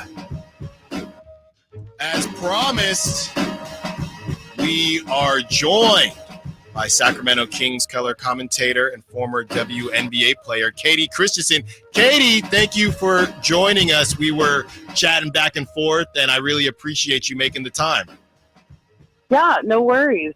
I'm happy to come on, happy to squeeze out the time. It's the last 2 days of school, yesterday and today, so it's, it's a little bit chaotic, as most parents know. Yes, trust me. I was gonna say I can't wait for it with toddler Stiles only being one, but I don't know if I should say I can't wait for that. Maybe I should just enjoy her being 1 year old.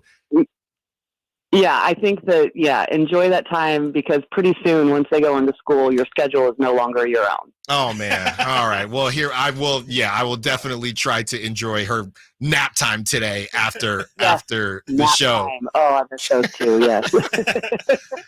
Katie, let's start here, as Chris just laid out really two huge trades that the Kings may or may not get into. We're all playing GMs at this time of the year. Do you think the Kings need to make a quote unquote, and I guess big is a relative term, do you think the Kings need to make a big move this offseason in order to compete at a championship level next season? Yeah, I mean, there's obviously pieces missing, right? This team has been phenomenal the last 2 years, but you saw how vulnerable they are with just one injury. You look back to the previous season, and they were probably the most healthy team in the league, and they had kind of a Cinderella story type, season. And then you fast forward 1 year and you start having injuries and people out, and, the injury to Malik Monk and the timing of when it happened. I mean, that can make or break a season, and it basically did. So, you've got the situation with Malik Monk, no telling what's going to happen there. I think everyone kind of has a feeling that it might be really difficult to retain him. And if that were the case, then that's a serious hole to fill in this lineup. But then you also have to look at the fact that, you have other pieces that you definitely need.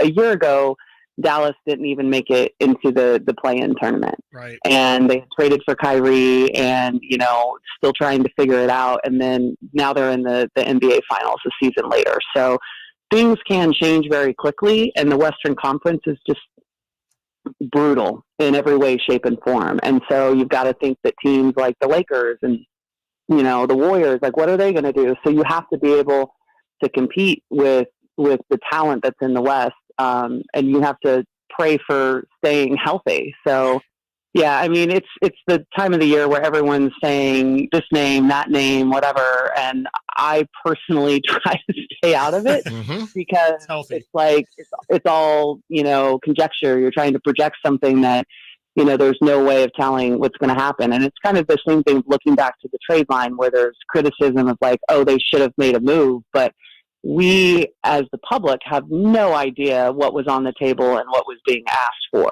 So it's really difficult. I think that Monty and Wes have done a good job in their time here, that they deserve a little bit of credit. And even when we don't know the details of things not happening, you gotta kind of believe, based on what they've done in the past, that, listen, they're doing the best they can without giving up really critical pieces to the, puzzle moving forward. And I think one of those is Keegan Murray. I know a lot of people really like his game, and he's only in his second year. Would you want to give him up? I think he's going to be an all-star. Fast forward 5 years, I think no doubt that Keegan Murray is an all-star in this league. Now, if they were asking for Keegan, would you give that up to get something that may or may not stay past, the end of their contract. It's really difficult, all the different things that factor into moves and building a roster. So, you got to understand this is an important off season, and I'm just going to kind of sit back and see what kind of transpires. Katie, the other day, the Drive guys had Whitey and Drapes had JaVale McGee on. He was talking about his celebrity softball game, amongst other things, and he really made a note to say that the Kings have a lot of nice guys in their locker room, and I think that's obviously a great compliment. But also, he kind of did point at, every locker room does kind of need a couple wild cards, right? Like, you need a couple guys who can mix things up, might stand up for some teammates, which we're going to ask you about a little bit later as well. But do you feel like the Kings kind of need that? We'll use the term enforcer. Do you think the Kings kind of need that bully, that enforcer that can kind of give them a little bit of an edge to their play? I think every team in the NBA needs that. And I think that it is really, really important to have that. Like, if you look back traditionally, like Matt Barnes is a great example. Pretty much every team he was on, he was that vocal guy. Doesn't care if people like him or hate him or what. He's got his teammates' backs. But, I've kind of talked with Jason and Carmichael Dave on their show throughout the season. I think it's a critical thing for every team to have to be successful. Now I ask the question, can you go on each team and name the person that is for each team in the league? I feel like there's not many of those left. I mean, even in the finals now. Yes. Like, who is it? Who's going to be that guy that gets in people's faces from Dallas? And it can't be your superstar, right? It's got to be someone that is willing to get ejected over something, but the ejection isn't going to cost the team in terms of the outcome of the game. And so I sit here and I'm like, it's kind of a dying breed. There's not many of those in the NBA. And I think a lot of it comes from the fact that these guys are all so close off the floor, like train together. They've come up together through, their year in college, AAU, like everyone knows each other so well and they're friends. And I think that has kind of shifted the mentality in the NBA from, what you saw in the 90s, maybe the early 2000s. But yeah, I think it's a bonus to have that on every single team. And, Trey Lyles is the only one on our team that I can say, you stood up to some people, Brooke Lopez, whatever. But I'm like, he's doing his best. That's not his nature. Right. Talking to Katie Christensen, Sacramento Kings color commentator, former WNBA player. Katie, when the Kings lost games that they shouldn't have, or even won games in a close fashion when they maybe should have blown them out, JaVale talked about after a Spurs game, they barely won, and they had no problem with it in the locker room, right? And JaVale had to speak up. So we take calls from listeners, and they want to blame the players. They want to blame the coaching. And it's led to a conversation about the leadership on this team. Do you think, as well as the talent needs to take a step forward next season, do you think the leadership on some level needs to take a step forward as well, whether it be coaching or from the players? It's a good question, and I think it's really easy for fans and, sitting in the studio to talk about it. It's valuable conversation. And if you look at JaVale, I don't disagree with him at all. He's kind of from an old school era of the NBA. If you look at it, he's won titles and he's been on some great teams. And so he has a different viewpoint of it. So I guess the thing is like, yeah, you should be angry. You should be mad after a loss that you shouldn't have, kind of suffered. You should be upset when there's a team that you beat, but you didn't blow them out. You didn't make the statement. You didn't play to the level of your ability. And I think that is a championship level mentality. And I don't think these are the things that happen overnight. I think critical pieces that, kind of like we're talking about, kind of the enforcer, everyone on a roster serves a different purpose in terms of their mentality, what they bring to the table. And so, yeah, I mean, I understand, the people being upset and calling that into question.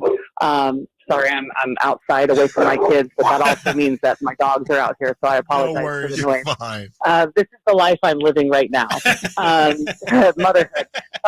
But, yeah, back to the point of that is like, you definitely want that. I don't think, my personal opinion, having played at a high level, is that it shouldn't have to come from the coaching staff. It has to come from within the locker room. And I also think that developing that mentality is part of developing a championship level team. And these things have to hurt you in a way. Like my 10-year-old son is obsessed with watching The Last Dance right now. And, I'll show him clips of Michael Jordan from Instagram and, quotes and him talking and him watching that. Like, that is such a critical mentality. One of the things Michael Jordan did that was so impressive is that he found something to be mad at in each game or each series, even if he kind of had to create it himself, and that's something that, the team needs to develop for sure.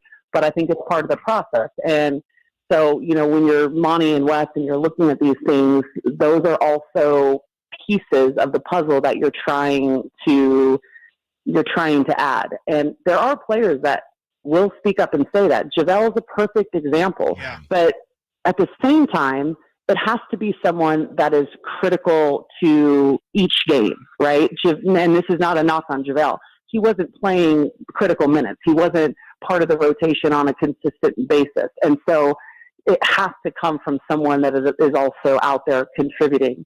It serves more of an impact that way. So, all of the things you guys are asking, great questions. And these are the things that as a team, as a unit, these guys have to figure out to get to the level of where you're competing for a title. And it's, sadly enough, it's part of the process of them getting to that level. They have to learn these lessons. They have to learn it while they're watching the playoffs and they're not in it. They have to look back and look at the season and from a 3,000 foot perspective and be like, what did we do wrong? What needs to change? And then you have to look at that and come back and institute those changes in the next season, or else you're not continuing to grow. And if you're not continuing to grow, especially in the Western Conference, you're not going to be there. Katie, before we get you out of here real quick, I'm fascinated to hear what you have to say about the shove heard around the world with Caitlin Clark. What were your thoughts on that situation? And then, as we talk about the Kings enforcer, that's kind of been the big launch point from that moment is, do you think the Fever need an enforcer to protect the asset that is Caitlin Clark? Like, I mean, that has definitely become a massive story over this past week. Yeah, it has. I'll put it this way. Caitlin Clark is in a really difficult, abnormal, once in, a generation type of situation as a rookie coming into the WNBA, where so many eyes have been brought to the game because of what she did at the level she did in college, right? Mm-hmm.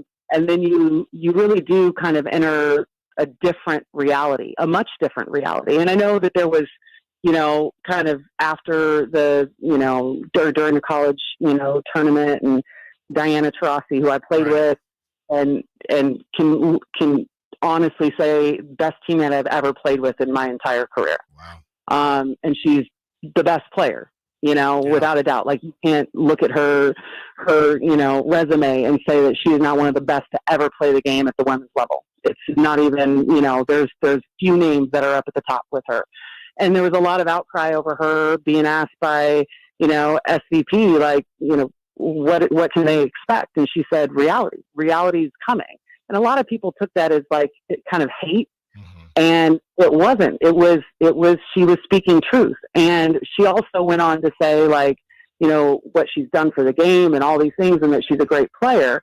But her position coming into the league and being a first, pick, which means you're going to a team that's struggling. Right. So you're kind of everything. You have all eyes on you. Like, she's in an incredibly difficult position. So her growing pains are massive, and people cannot relate to those in any way, shape, or form. But having said that, that play to me wasn't that dirty. Me in the WNBA, that was what I would have done. It's sending a message. It's what you're supposed to do to rile up the best player on the other team. It wasn't dirty to the point where you were going to harm her. It wasn't a shot to the head. It was a body check that sent her kind of flying in a situation where she wasn't in trouble. Like, she wasn't going up for a shot. She wasn't going to come down and fall wrong. chances of major injury. It wasn't there. Right. And so people don't like it, but that's fine. That's the reality. If that was the team you were cheering for, or the player you're rooting for, you don't have an issue with it. What I will say is that none of her teammates having an issue with it happening is the problem. Right. And so not only is she dealing, Caitlin Clark, with all of the things that I just talked about, she's also dealing with having to deal with that on a team where there may or may not be an inevitable jealousy about the attention that she's receiving. These are all grown women that are professionals that have been playing the game at a high level for a long time. And so you're dealing with some ego there, and that's understandable. That's where the coaching staff really has to do a better job, in my opinion, of being connectors, making sure that this team is like, it's not ever about Caitlin, it's about us, and making that the environment every single day. But yeah, I when I saw it, I was like, okay, yeah, it was a body check. It was a little bit out of bounds, but it wasn't out of bounds to the degree where it deserves, in my opinion, nearly as much attention as it's getting. If it happened to somebody else, we wouldn't be talking about it, right? It happens all the time. It's just that it happened to Caitlin Clark. Yeah. And so, yeah, I mean, to me, it's like, okay, I get people being upset. I get it. I'm more upset with the fact that not a single player on her team came to be that enforcer, get in their face, like push them back. Like, that's not okay. You have to know that your team has your back as well. And that's how you build connectivity as a team. Yeah, I was just going to say, Katie, I mean, you talked about it happening with other people, and I think it happened to Angel Reese a couple games before, and she called it out in the press conference and said, well, nobody asked me when that happened to me. So I think everybody is just trying to navigate these new waters. And Katie, I'll tell you this much. We want to get you out of here, and thank you so much. And be sure, we were going to say, it's going to be really hot. Make sure you keep the dogs safe and, not on the sidewalk, but we hear you so often when you're on with Carmichael Dave. We're really excited and thankful that you came on our show. This was great stuff. Yeah, anytime, you guys. I love to help you out. Thank you, Katie. That was Katie Christensen. Thank you so much. Katie Christensen, Sacramento Kings color commentator and former WNBA enforcer. I'm calling her an enforcer. That is Chris. She said she would have done it. That's right. That was Ron Burgundy there. Chris Rock wrote on. it. I said it. Thank you so much, Katie. Hopefully we will talk to you soon. Coming up next, we react to everything that Katie said. We get your reactions to everything that Katie said. 916-339-1140. Stiles and Watkins, Sactown Sports. The Sacramento Kings play here. He's got the triple. Sacramento takes the lead. Get your Kings fix all season long right here on your home of the Sacramento Kings, Sactown Sports and SactownSports.com. Hey, it's Carmichael Dave inviting you to make the switch to electric this spring and save big with American Energy. Stay ahead of those spiking energy bills this summer with up to $9,000 in rebates on a new ultra-high efficiency comfort system. American Energy is providing huge rebates from SMUD as well as spring specials by installing one of many incredibly efficient AC options available to you right now. Get rid of those fluctuating gas bills in the winter and switch to year-round all-electric with American Energy. Let them perform a free in-home energy efficiency analysis and see where they can help you save for the warmer months ahead. These guys are the best. Been serving the greater Sacramento area since 1981. A+ from the Better Business Bureau. Learn more by calling 916-520-9990. That's 916-520-9990. Call 916-520-9990 now. Ooh, ma. What was that? That is business phone bliss with the Ooma Cloud phone system. It handles all our voice, video, and messaging needs. You sound very calm. I am. Ooma has everything I need to run my business more efficiently, like virtual receptionist, call routing, and video conferencing. And it starts at just $19.95 per month per user, plus taxes and fees. Ooma. Nice. Find your business comm at ooma.com/radio. Do you have unfiled tax returns or being threatened by the IRS that your wages are about to be garnished or bank accounts are going to be levied? You need an ally. Allies Tax Relief has professionals ready to fight for you. Their enrolled agents, tax attorneys, and CPAs have saved millions of dollars for taxpayers just like you. They won't just resolve your tax problems. They'll most importantly protect your wages, bank accounts, and all your assets from being taken by the IRS. Call for a free consultation. 800-230-5174. 800-230-5174. Or go to allystaxrelief.com. Sacramento. Dirk Bentley is coming to town. Hey, y'all, this is Dirk Bentley. Saturday, September 28th at Heart Health Park at Cal Expo for Country in the Park 2. And he's bringing some friends. This is Farley. Take my hand, let me make you mine. It's Dasha, Kelsey Hart, and more. Saturday, September 28th at Heart Health Park at Cal Expo. Get your tickets before they sell out at CITPFest.com. Brought to you by Coors Light.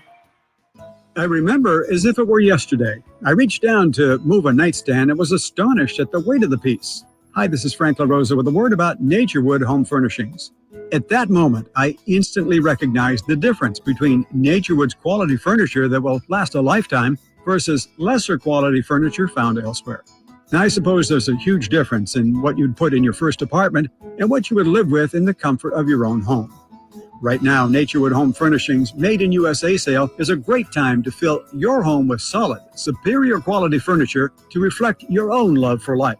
With brands like Sam Moore, Stanton, Stickley, Hilltop Hickory, Simply Amish, and many more, Naturewood Home Furnishings has tables, chairs, couches, and, yes, nightstands, and more at their Made in USA sale. Find furniture that will be with you forever. Naturewood Home Furnishings, off Highway 50 at Hazel. Look for the water wheel.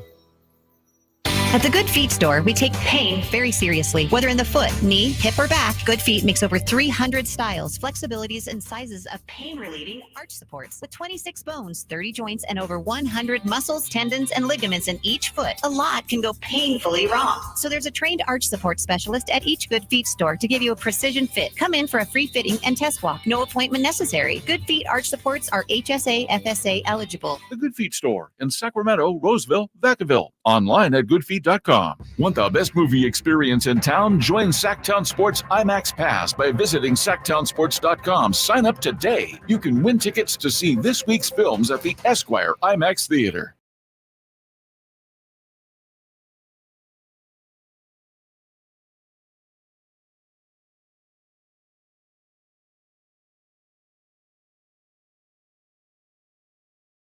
Or text at 916-339-1140.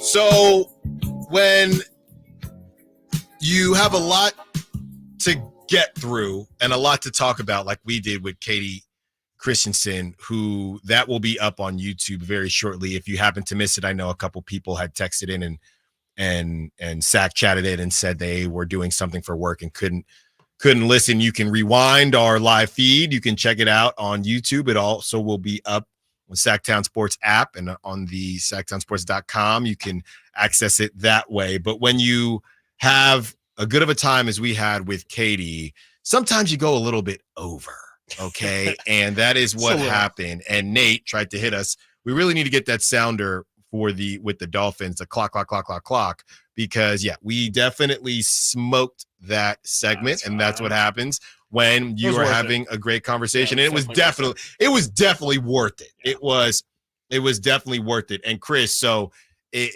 just to start to break down what Katie had to say. Yeah. I mean, I think the biggest thing, my takeaway, is that the hope. And maybe some people think that this is how the Kings are. Maybe some people don't. But the hope is that they're watching the playoffs ticked off. And we've seen player podcasts and players say, I can't even watch. Even if they say they can't watch, I can't even watch it because it just makes me so upset. And Katie said, you need to learn from those lessons of losing those games like JaVale talked about. You need to learn from having to watch the playoffs because you ain't playing.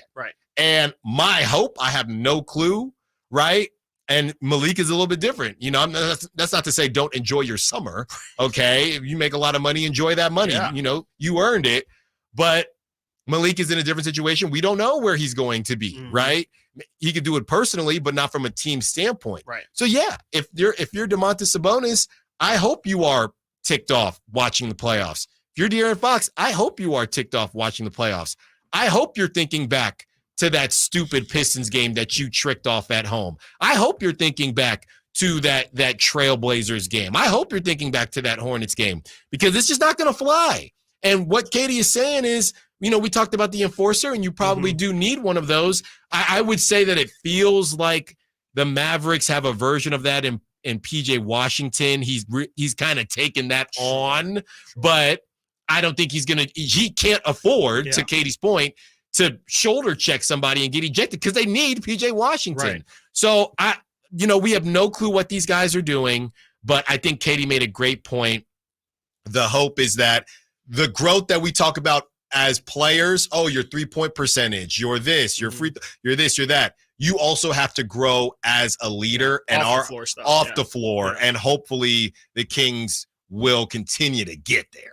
Yeah, absolutely. All that and more, man. Yeah, I definitely hope that they're learning lessons and that you watch these games and you say, man, I think we can be here. I think that there's potential to be here. We just got to put in the work. We just have the attention to details. I mean, yeah, JaVale, I can't get out of my head JaVale talking about, the play-in is a blessing and a curse, but the curse is definitely that there's this dangling of hope that, hey, yeah, we're not doing well, but there's still a life raft. There's still a thing that we can hold on to, and we're actually fine. It's okay if we, like you said, trick off games to the Pistons and the Blazers because there's the fail-safe that is the play-in, and that can't be the right mentality. Like you said, hopefully not just the offseason, but the season itself, they had to go through those lessons to unfortunately learn in the future.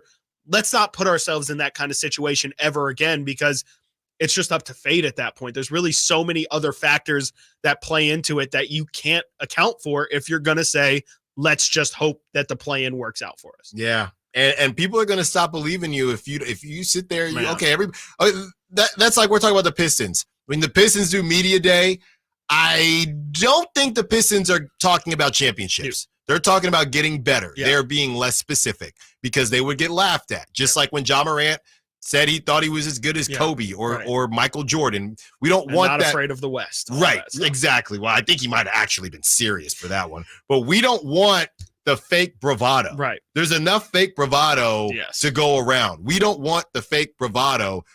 Just keep it real. Yes. Okay. And what really happened is you got the brakes beat off you multiple times, and this last time was by the Pelicans for the 6th time in one season without Zion Williamson. So sit on that, stew on that, and find a way to make sure that it never happens again. Coming up next, we got more for you. Calls, text, Sack Chat. Stiles and Watkins, Sactown Sports. The NFL's leading rusher plays here. A handoff to McCaffrey, walks in the end zone. Handoff to McCaffrey, takes it right down to the goal line. He does his thing again. McCaffrey goes in motion right. Backwards pass led by Juszczyk. A block there. Hurdles the man. 10, 5, touchdown! CMC! You can hear all of Christian McCaffrey's touchdowns on your home for 49ers football. Sactown Sports. I didn't ask to be thrown in the streets with nowhere to go. I didn't think I'd survive. But I did ask for help, and Covenant House was there for me. 1 in 10 young adults will experience a form of homelessness this year. For these kids who didn't ask to be put in this unthinkable situation, Covenant House is there. Covenant House helped me break the cycle of homelessness in my family. They gave me the love that I needed. Over 2,000 young people will sleep safely in a Covenant House bed tonight. When youth who are experiencing homelessness have a hot meal, a safe place to sleep, medical care, and love, they can overcome heartbreaking challenges and have a brighter future. They just really genuinely just wanted to help me succeed, and I'm succeeding. I'm a speaker, I'm an author. Covenant House really helped me and really helped mold me into the woman I am today. If you or someone you love is asking for help, go to safeplacetosleep.org today. At Ashton & Price, over the last 25 years, we've won just about every injury case you can think of. Slip and fall, falling merchandise, fell through rotted decking, we won those. Dangerous stairs, falls into holes, dog bites, won them.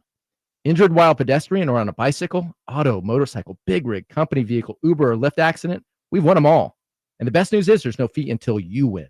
So no matter how you got injured, remember, for the best advice, don't think twice. Call Ashton & Price. Swing into summer at the Golf and Guitars Music Festival, June 24th and 25th at Hagen Oaks Golf Course. On June 25th, enjoy the live performances Under the Stars from Craig Campbell, Corey Kent, Love and Theft, plus Ashley Cook, Mark Willis, and more. It's not just about great music and golf. It's about giving back. Proceeds go to charities supporting youth, those with disabilities, and our veterans in the greater Sacramento region. Tickets start at just $40. Don't miss out on these great nights for a great cause. Get your tickets now at golfandguitars.com. Jerry and Kenny here. When you call Bell Brothers for an AC tune-up, repair, or replacement, let me tell you what you can expect. Clean. Our technicians will show up in a company truck that's clean inside and out. They'll be wearing a clean uniform and ring your doorbell with clean hands. The technician will be clean cut, background checked, drug tested, and trustworthy to enter your home. They'll put on clean shoe covers and put down drop cloths in all work areas. That's right, to make sure your home stays clean. And when the work is complete, they'll tidy up and leave the work area cleaner than they found it. Call us neat freaks. Call us spick and span. Call us tidy, pristine, and immaculate. But whatever you do, call Bell Brothers for an AC tune-up and repairs, because with us, you can count on it being clean. Call us at 916-444-1234 or find us online at thenosurpriseguys.com. The No Surprise Guys, Bell Brothers. Power Business Technology is proud to be 100% independent, locally owned, and managed Toshiba copier dealer. Local ownership cuts out the red tape, allowing ourselves to never be too busy to personally answer the call when our clients need us. Recognized for excellence in service execution, training, and customer service, we're proud to be named a 2022 Toshiba ProMasters Elite Dealer. Contact us today for all of your business printing needs at 844-POWER-BZ. That's 844-769-3729, or visit us at powercopiers.com. Hey, sports fans, it's JaVale McGee here. Are you ready for the event of the summer? It's the Jug Life Charity Softball Game hosted at Sutter Health Park on Saturday, June 15th. Join me and all my celebrity friends for the #1 event of the summer as our incredible community comes together for a cause that counts. The Jug Life Charity Softball Game isn't just about softball. It's about giving back. All proceeds go to the water education programs and providing clean water to communities in need. Thanks to your support, our team with Jug Life is making a real difference, bringing hope and health to those who need it the most. Bring your family and friends for a day you won't forget. Cheer on your favorite stars as they hit it out the park for a great cause. Come celebrate Father's Day weekend at the Jug Life Charity Softball Game that's happening on Saturday, June 15th. Don't miss out. Get your tickets now at juglifewater.com. That's juglifewater.com. Join us, have fun, and make a difference. Jug Life. Drink water, give water, save water. From the Power Business Technology Toshiba Studios. Your home for Kings basketball for over 25 seasons. No look, Bibby to Weber, down the lane, flying jam. There's your play of the night right there. It's inside is Sabonis, a two-hand rip, a brilliant pass from De'Aaron Fox. KHTKAM Sacramento, KYMX HD2 Sacramento. Sactown Sports.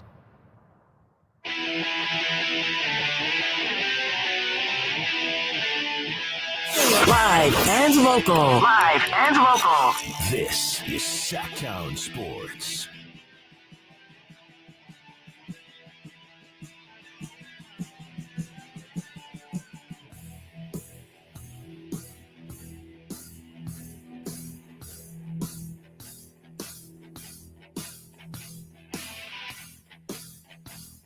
We will get to the mock draft today. It is from,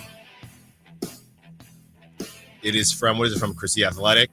Yes, today it's from The Athletic. I think this is the first time we've done one from The Athletic. So, usually, The Athletic these days is kind of the gold standard in terms of sports writing and sports media. So definitely going to take this one with a little bit more weight here. Definitely going to. I think it's Sam Vicini is their draft writer as well, someone who used to spend a lot of time at ESPN. So definitely a guy who's pretty plugged in. So I'm definitely gonna pay attention to what he's got written down there. If you missed the Katie Christensen interview, it is up on YouTube right now. You can check it out during the breaks, of course. In an hour, your chance to see David Spade. You know him, you love him. Sacramento will have a night of laughs as America's Sweetheart comes to town at Hard Rock Live. We will give away those tickets at 1 p.m., 916-339-1140. So before we get to the draft, we wanted to just go over one of the things that Katie spoke about, and we'll continue to re-rack all of it. There was a lot to dive into there, and we plan on getting to all of it. But the big thing that stuck out to me, because we had recently talked about it, and Katie said that she tries to stay away from the trades and things like that. But one thing that Katie said, Chris, and we had this conversation, and you said you didn't think so. I really don't know as far as Keegan Murray is concerned, but Katie said that she's pretty sure that Keegan Murray will be an all-star at some point. I thought that was pretty interesting. Yeah, definitely. I mean, yeah, my ears absolutely perked up, as I just kind of said the other day. I don't think he will be. I mean, I understand why there's a hope and there is a feeling that he could become an all-star, but man, I think it's one of those things where it's like, you know, people saying if player X never wins the championship, his career is a disappointment. It's like I just kind of think there's a limited amount of spots. Like a guy like Mikal Bridges, he's never been an all-star, and I hope Keegan reaches a Mikal Bridges level, and I just think it's a lot easier to say than to actually do. Yeah, that's a good point. You know, on Mikal like Bridges. How is Keegan supposed to have a season where he is either the best player on the Kings and is the Kings representative, because we know how hard it is to get to, or that Keegan is so good in a season that he is the Kings' second nominee and so good that he deserves, or the team is so good that he deserves the nod over somebody else's team who's just maybe trying to get one. Right. So it's either he had a better season or at that point in time, which the timing of the All-Star game always is funny to me as well. But he had a better season up to that point than Sabonis, or had a better season up to that point than De'Aaron Fox. Right. And then it becomes a question, well, is that a good thing? I don't even know. Right. I mean, that's what maybe I said. it's either a really good thing or not a good thing. The only thing I can think of is like, you know, Peja had a season where he was like fourth in MVP because Weber went down, and then Peja had to step up and average like 26 points a game.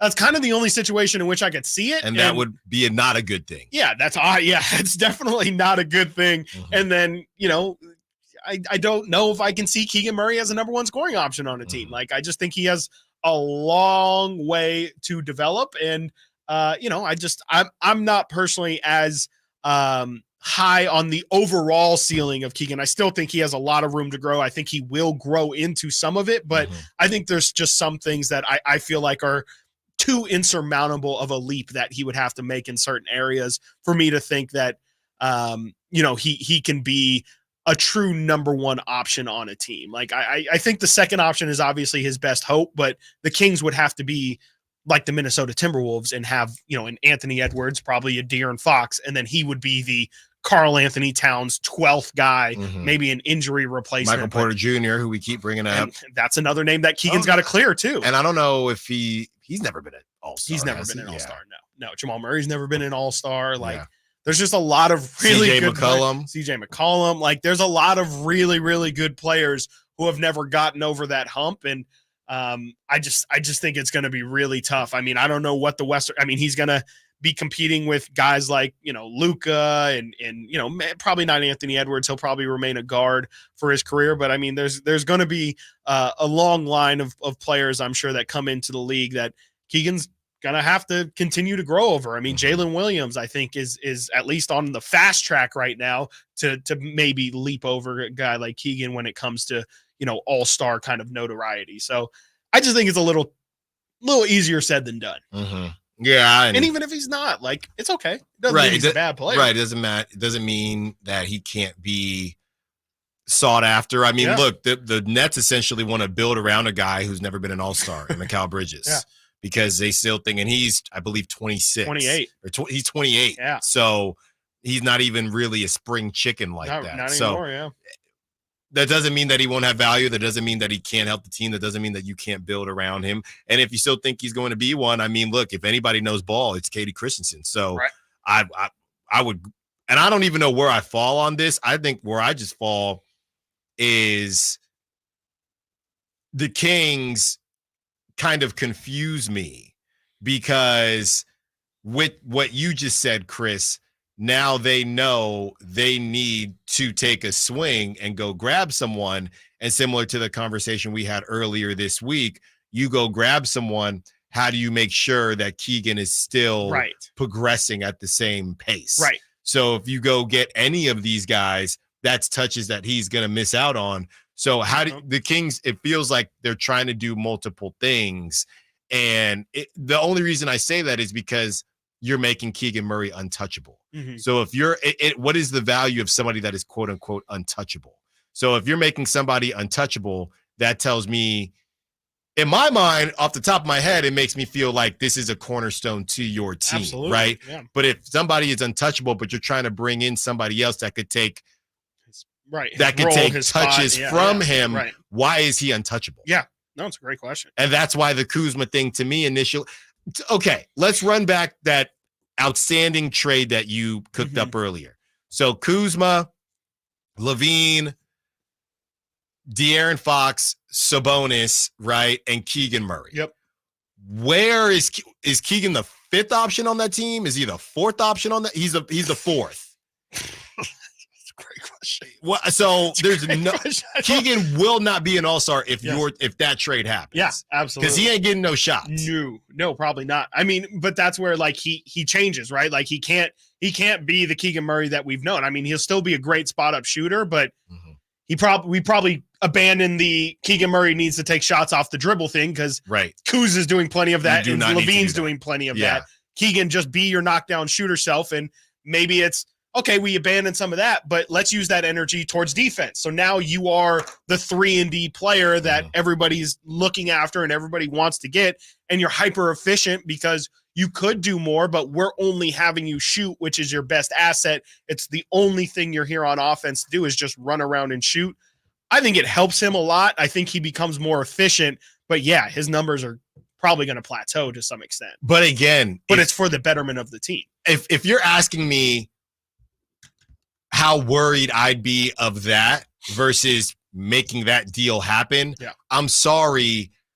I don't know how much potential I see in Keegan Murray to say no to that, to hope that Keegan, to give Keegan more of a runway. I haven't seen enough to say no to a trade like that so I can give Keegan more of a runway. Because you might look like a genius, you might have egg on your face. Yeah, exactly. I would much rather take the bet on, I'll get the talent here, and if Keegan really has the overall he should shine anyway, the cream rises to the top. So absolutely. And that would be my hope. And that would be and that's where, again, I bring up the passiveness of Keegan and where it might actually be a benefit to him in this case, where I wouldn't have fear of, okay, hey, let's ask that same question, but for Malik Monk. How does Malik Monk fit into a potential LaVine, Kuzma, Keegan, all these guys? Well, I'm a little bit more worried about Malik Monk's role in that because, yes, he does have the playmaking to go back on if he's not a scorer, but we all know that Malik Monk likes to put it up as well. And so if you're taking shots away from Malik, I think that's taking away from the player he is. I think if you take away from Keegan, he's like, okay, perfectly fine. I'll take my step. I'll take my step back. And I'm happy with the opportunities I get. If I get 9 shots a game and 7 of them are threes, that's fine. I'm Keegan Murray. I'm low maintenance. I'm low ego. No problem with me. So that's kind of where, yes, I use it as kind of a jabbing point for Keegan, but at the same time, there is a lot of value in being very malleable and not having a big ego and big personality. Is you'll fit into anything and you can use it in the sake of winning. You can just say, yeah, I'm willing to do whatever it takes for the team to win. Coming up next, we continue the conversation. We have our mock draft. This one is from The Athletic, and someone's getting spicy on the Sack Chat. We'll tell you what they said and whether or not you agree with them. Stiles and Watkins, Sactown Sports. Harrison Barnes plays here. Harrison Barnes drives it, hammers it. The Black Falcon soaring into the night sky on a Monday evening in Northern California. Sactown Sports is your proud home of the Sacramento Kings. Want to keep your gas-powered engines running like new? Stable's proprietary formulas are proven by third-party testing to outperform the competition in keeping fuel fresh, preventing corrosion, and cleaning the entire fuel system. With Stable, you can have confidence you are doing the right thing for your engine's long-term health. Just pour into your gas can or fuel tank, then top off with fresh fuel. At every fill-up or when you store, start with Stable. Available where fuel additives are sold. This is the story of the one. As a maintenance engineer, he hears things differently. To the untrained ear, everything on his shop floor might sound fine, but he can hear gears grinding or a belt slipping. So he steps in to fix the problem at hand before it gets out of hand. And he knows Granger's got the right product he needs to get the job done, which is music to his ears. Call, click Granger.com, or just stop by. Granger, for the ones who get it done. Brooks and Dunn Reboot 2024 Tour. I'll play something country. The best-selling duo of all time. Live with David Lee Murphy. A little dust on my vibe. Saturday, June 8th, Toyota Amphitheater. Turn around, go to town, do scoot boogie. On sale now at livenation.com. Brooks and Dunn Live, part of the Hard Rock Sacramento Concert Series. Sacramento, Dirk Bentley is coming to town. Hey y'all, this is Dirk Bentley. Saturday, September 28th at Hart Health Park at Cal Expo for Country in the Park 2. And he's bringing some friends. This is Bonley. Take my hand, let me make you mine. Paige Dasha, Kelsey Hart, and more. Saturday, September 28th at Hart Health Park at Cal Expo. Get your tickets before they sell out at CITPfest.com. Brought to you by Coors Light. Father's Day at Hagen Oaks is sure to bring a smile to the man in your life. From shoes to shirts, from golf balls to golf bags, and from drivers to divot repair tools, Hagen Oaks has all this and so much more, including gift certificates for the father who has it all. Let Hagen Oaks Golf Super Shop be your one-stop for all your Father's Day needs. You'll even find the wildly popular Golf and Guitars concert tickets on sale. It's the Hagen Oaks Golf Super Shop, Fulton Avenue at Cap City Freeway, or HagenOaks.com. Hey, it's Carmichael Dave for my good friends at American Energy. Now, I've told you this before, but this is what we call extending a good deal. Right now, American Energy Heat and Air is offering an HVAC diagnostic for $99. Oh, wait, I'm sorry. Never mind. They're offering it free. It's a $99 value, but you get it for $0. Let the American Energy team test your system connections and all the moving parts of that system to ensure that it's functioning properly. Now, this is a limited time offer. Call today to schedule your appointment at 916-520-9990. Speak to the company that has an A+ rating with the Better Business Bureau that's been making the greater Sacramento area proud since 1981. 916-520-9990 or AmericanEnergyAir.com. Tell them Carmichael Dave sent you. Call 916-520-9990 now. At Ashton & Price, we get injury victims to yes. Experience, yes. Ashton & Price has been around for over 25 years. No more insurance companies? Yes. Our clients focus on getting better and we handle all the rest. Results? Yes. We've collected over $100 million for injury victims. No fee until we win? Yes. Our clients pay nothing until we win. Ashton & Price, the best at getting to yes. Remember, for the best advice, don't think twice. Call Ashton & Price. I'm Tiffany, founder of Harlem Pilates. When I couldn't find Pilates in my neighborhood, I started a studio from my studio apartment. Chase Inc. helped me grow from 1 Pilates studio to 3. Because when you start small, you're going to need some big help. With the Chase Inc. Business Cash Card, you can earn up to 5% cash back on business essentials, so your business can go from here to possible. Chase for business. Make more what's yours. Real business owner compensated for their participation. Cards issued by J.P. Morgan Chase Bank and a member FDIC. Subject to credit approval. Terms apply. At the Good Feet store, we take pain very seriously. Whether in the foot, knee, hip, or back, Good Feet makes over 300 styles, flexibilities, and sizes of pain-relieving arch supports. With 26 bones, 30 joints, and over 100 muscles, tendons, and ligaments in each foot, a lot can go painfully wrong. So there's a trained arch support specialist at each Good Feet store to give you a precision fit. Come in for a free fitting and test walk. No appointment necessary. Good Feet arch supports are HSA, FSA eligible. The Good Feet store in Sacramento, Roseville, Vacaville. Online at goodfeet.com.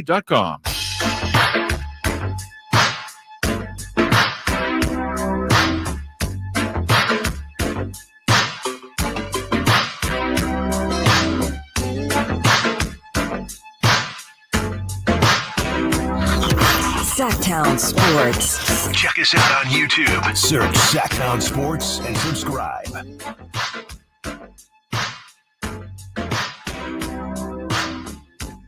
Going to get into the NBA draft from the 831.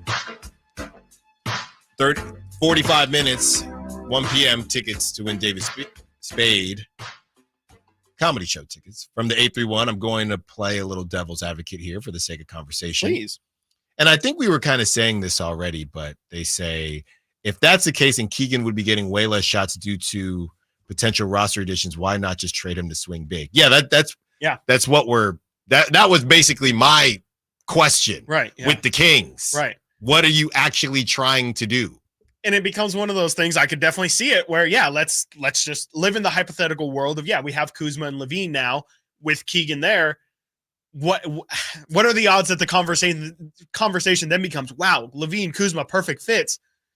Keegan's starting to kind of like not be a part of the picture here. Like maybe he becomes the next Kevin Huerter where it's, oh, hey, we actually should move on from Keegan and upgrade the Keegan spot. And if that price tag, and then, exactly. Right. And if that price tag, do you start thinking, man, should we have given up a first or just given up Keegan?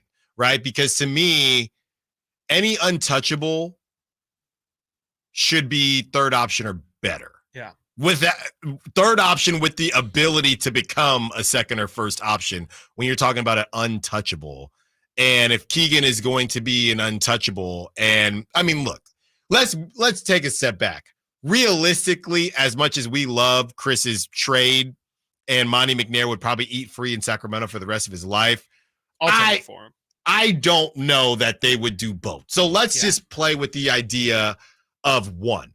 Let's just play with the idea of, so people don't get mad because we talk about Kuzma. Let's play with the idea of Levine. For the sake of conversation, okay? So you add Zach LaVine. Okay. So your roster is now Zach LaVine, and we let pretend Malik Monk is gone. Yep. Zach LaVine, De'Aaron Fox, Keegan Murray, Sabonis, and blank. Because I mean, you have to.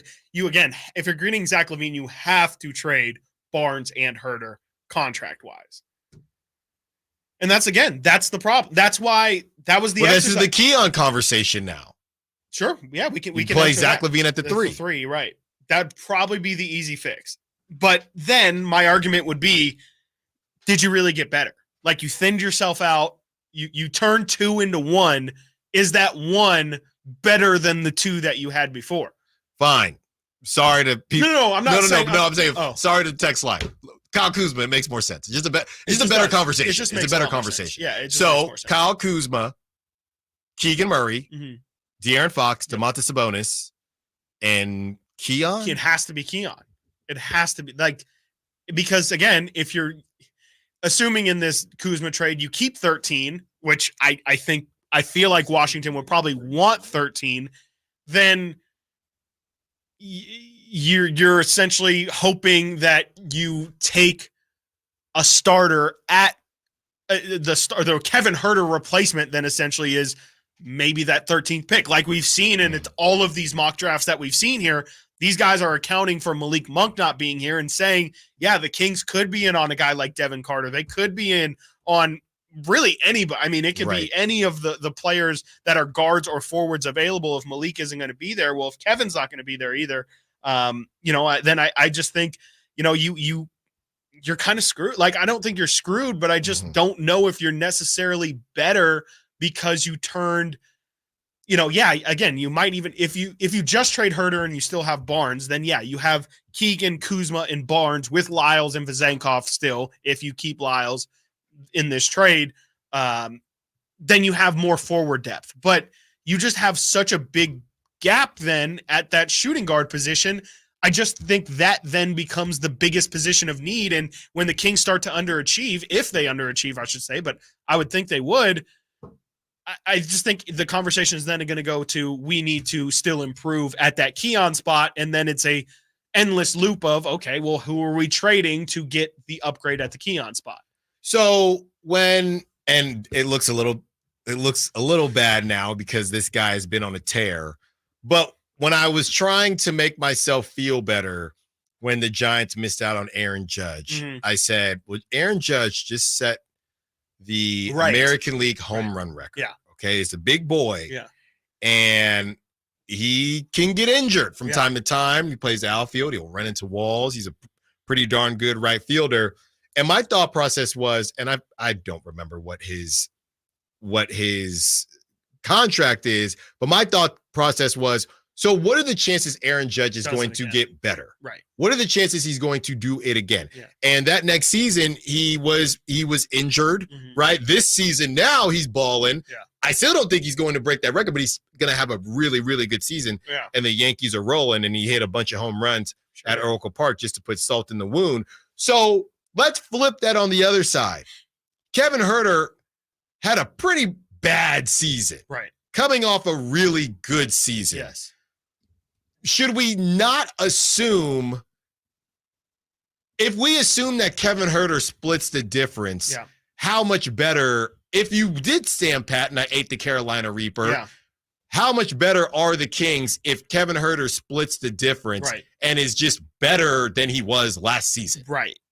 I think it's noticeable, right? Like, I think that it's not nothing. I definitely think you would probably, I mean, I think that as simple as it is, that could be the difference from 46 wins to 48. Right. Is just Kevin Huerter performing and being a threat and everything that comes along with the gravity. It's not just Kevin Huerter making shots. It's the fact that now, instead of, hey, Herter's struggling right now, let's just let him shoot because odds are he's going to miss. And the second he misses one, it's going to be in his head and it's going to snowball. Now it's, well, now we have to guard Kevin Huerter, and it doesn't matter if he's at the logo or not. We just have to keep a man on him. I think it matters. I definitely think it matters. I don't know if it's changing conversations of, I think it maybe just resets the expectations that we had from last year where, okay, second round, maybe. I doubt they make it further than that, but can you make it there?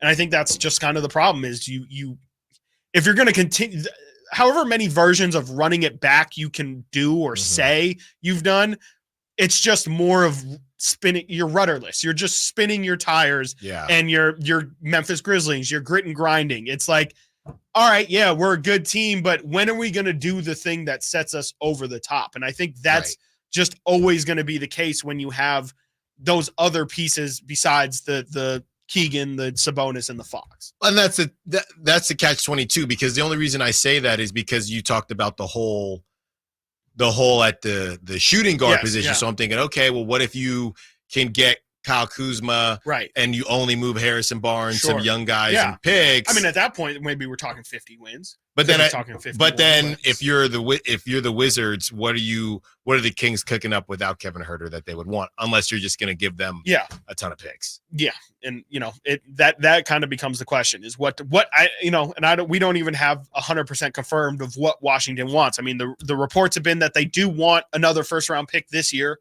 We can give them 13. That's a shoe in, and I do think that makes a lot of movement in the Kuzma deal. They allegedly want 2 first round picks.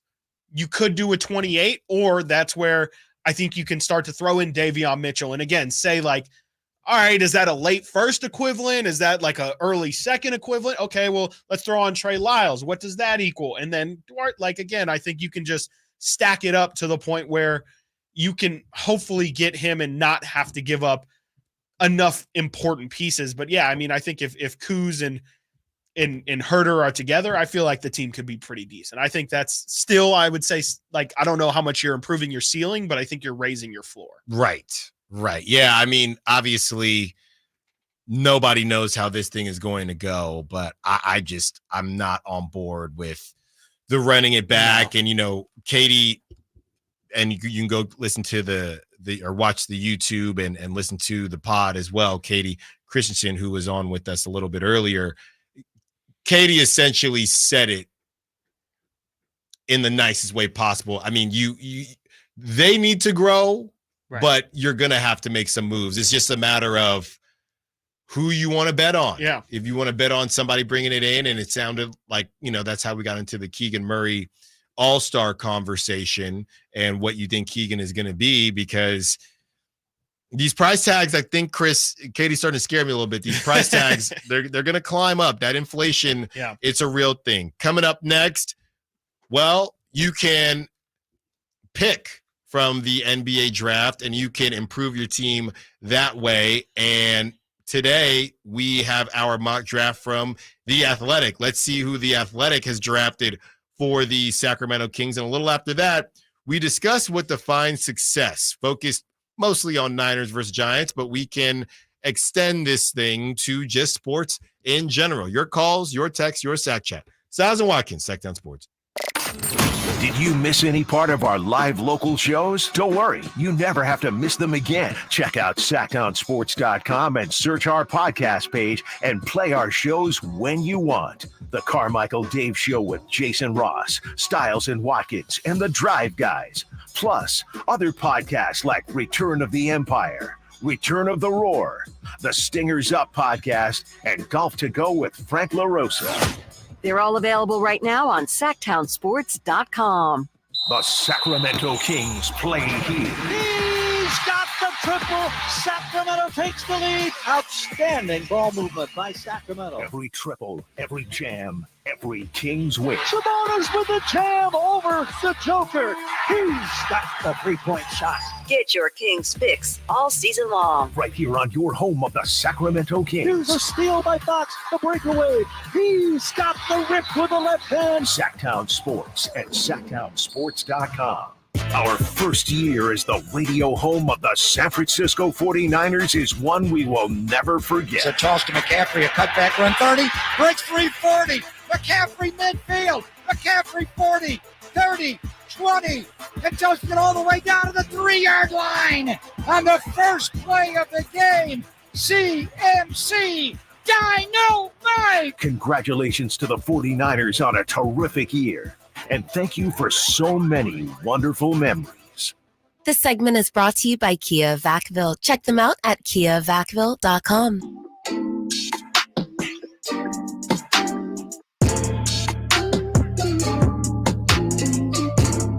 Sactown Sports. Call or text at 916-339-1140.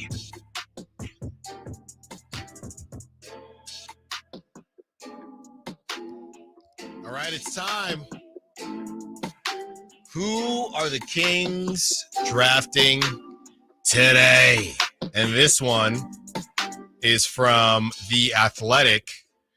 All right, Chris. Watkins Wednesday. The floor is yours. All right. So, as Alan said, this is from The Athletic. Sam Vecini, who is a NBA draft expert, to put it lightly. I mean, that guy is all over the draft and has been for years and years and years, and really not a ton of surprises up top. You have Alex Sars number 1. You have Zachary Risachet going number 2 to the. I forget that the Wizards have the second pick as well. Man, my goodness, these fools are just stacking and stacking.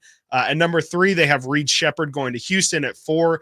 With the Spurs' first pick, they have Stephon Castle. Number 5, Mateus Buzelis going to the Pistons. Number 6. Dalton Connect, unfortunately, going number 6 as he went number 13 in yesterday's mock draft. Number 7, Donovan Clingan going to Portland. I know that we've talked in the past about how Portland, there's some rumors that Portland might be interested in moving up in the draft to go get Donovan Clingan. So it does seem like I've seen a couple more mock drafts mock him at number 7. It feels like there's a lot of connection with Donovan Clingan going to Portland. Number 8, Nikola Topic going to the San Antonio Spurs with their second pick. And I was just telling you, Alan, that Nikola Topic had suffered a partially torn ACL. So what happens now? I mean, it could definitely hurt his draft stock for sure.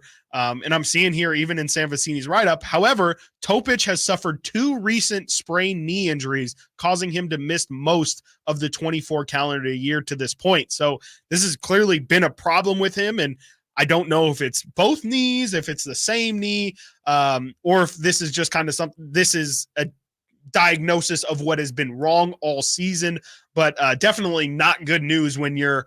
I think we are 21 days out from the NBA draft, and to have a torn ACL is obviously not ideal. You're not going to be able to work out for any teams or anything like that. Number 9, Rob Dillingham seems to be slipping further and further, going number 9 to Memphis. Ja and Rob Dillingham would be quite an offensive backcourt.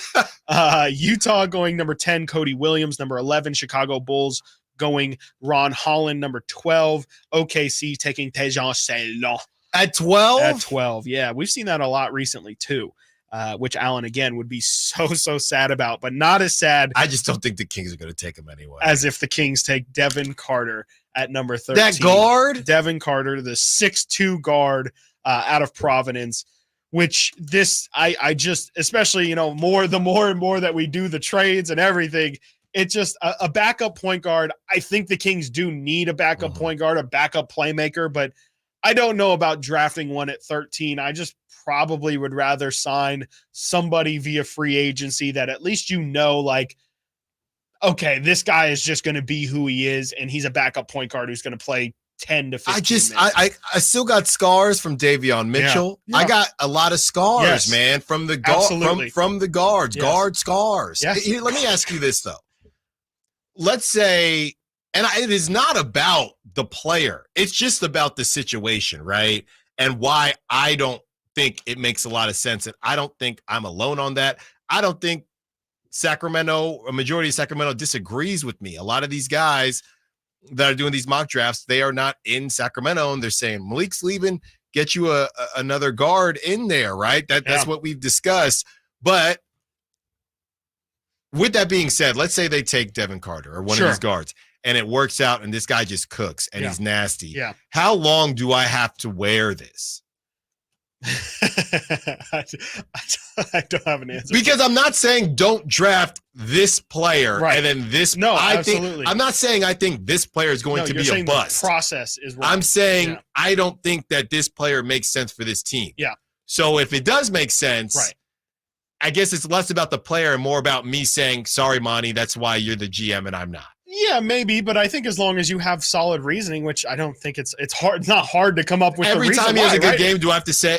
Is somebody going to remind me? Alan, remember you didn't want to guard? Yeah, I mean, I think it's. I'm right there with you. Like, I think the reasoning doesn't quite make sense just because they end up being good. Like that's obviously great. I'm not going to be upset about it, but I just think fundamentally there's bigger things to address, and then it's the problem of I guess it's a good problem to have, but. We'll use Devin Carter, Jared McCain, whoever. Let's say the Kings take them and they pop. Well, what do the Kings do then? What do they do with the future? So if we're going to sign for the future, Devin Carter's a 6'2" guard. I'm not playing a shooting guard at 6'2". Jared McCain, same thing. He's 6'2". I'm not playing those guys at shooting guard. So it then becomes a problem of, so what, De'Aaron's going to play the 2? I mean, the Cavs played Darius Garland as shooting guard. I kind of, a little bit. Yeah, it's a little more of, it'd be like if Malik were starting, I guess. But yeah, the issue is just how can you hide them on defense? Yes, also that. I mean, for sure, absolutely, yeah. Because Devin Carter, at the least, I think defense is meant to be part of his calling card. So hopefully that's not a question with him. I mean, I would hope if you are going to bring in a guard that doesn't seem to make sense positionally, hopefully at the very least he can justify every element of his playing time. So. I don't know. I mean, I don't even think that a guard isn't needed in the offseason. I just don't know if when you're drafting somebody, that's the time where more than anywhere you're looking more so into the future. And if De'Aaron Fox, who's eligible for a contract extension, a max contract extension this offseason, I think starting in July, if you're going to have De'Aaron Fox in your plans for the next 5 years, get your money. I just don't know why you would think, okay, something we need to address as well in the long term is his backup. Yeah. It's the Sabonis thing. It's like, why are you going? Yes, the Kings need a backup center. They need a rim protector. But how much assets are you going to spend when in the playoffs, Sabonis is playing 40 minutes? Right. So you're going to be spending whatever if let's say they bring in Jonas Valanciunas this offseason and they use their full mid-level exception, spend $12 million to bring in Jonas Valanciunas. Could be the best backup center in the NBA. That's fine and dandy. But if you're going to play Sabonis 40 minutes, again, in the playoffs, Valanciunas getting 15, maybe 20 if you feel the necessity to play him, just because we know like it positionally, it doesn't really make sense with Sabonis at the 4 and him at the 5. I just don't think it's a good process. If I'm there, I'm saying the guys behind De'Aaron and Domas, yes, they're important because we have to win those minutes, just like they talk about with Steph Curry. When Steph's off the floor, you can't just lose those minutes. So you need to get somebody productive in there. But do you really need to maximize that as your priority? Or is that just, look, our goal isn't necessarily to win those minutes. It's just not to lose them. And my question is, and again, we're doing this for a reason, and these platforms and these outlets, they're doing their due diligence and their homework. I get all that. My question is, you draft Devin Carter, you draft another guard. We've talked. It's also about the log jam and what happens to Keon Ellis's development. What do you do with Keon Ellis if you draft a guy and he actually does play?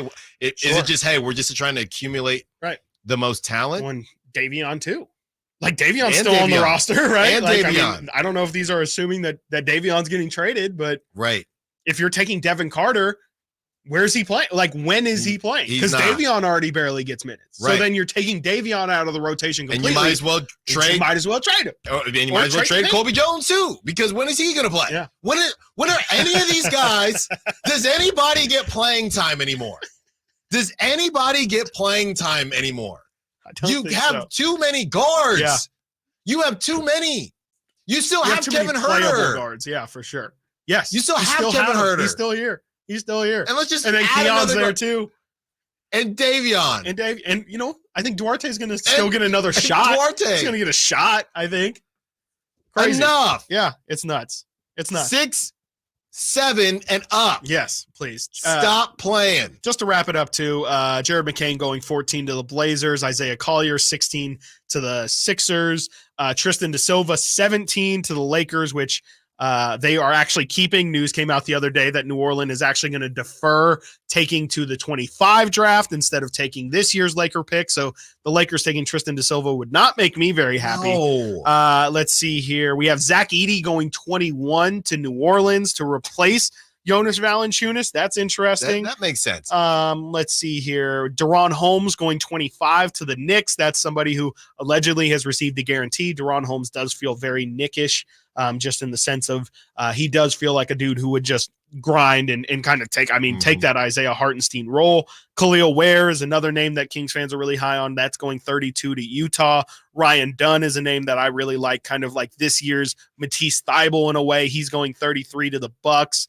And where is everybody's favorite Bronny James? Let me just make sure that it's probably, we all know that it's going to go to the Lakers. And yes, Lakers at 55 taking Bronny James. When is the draft?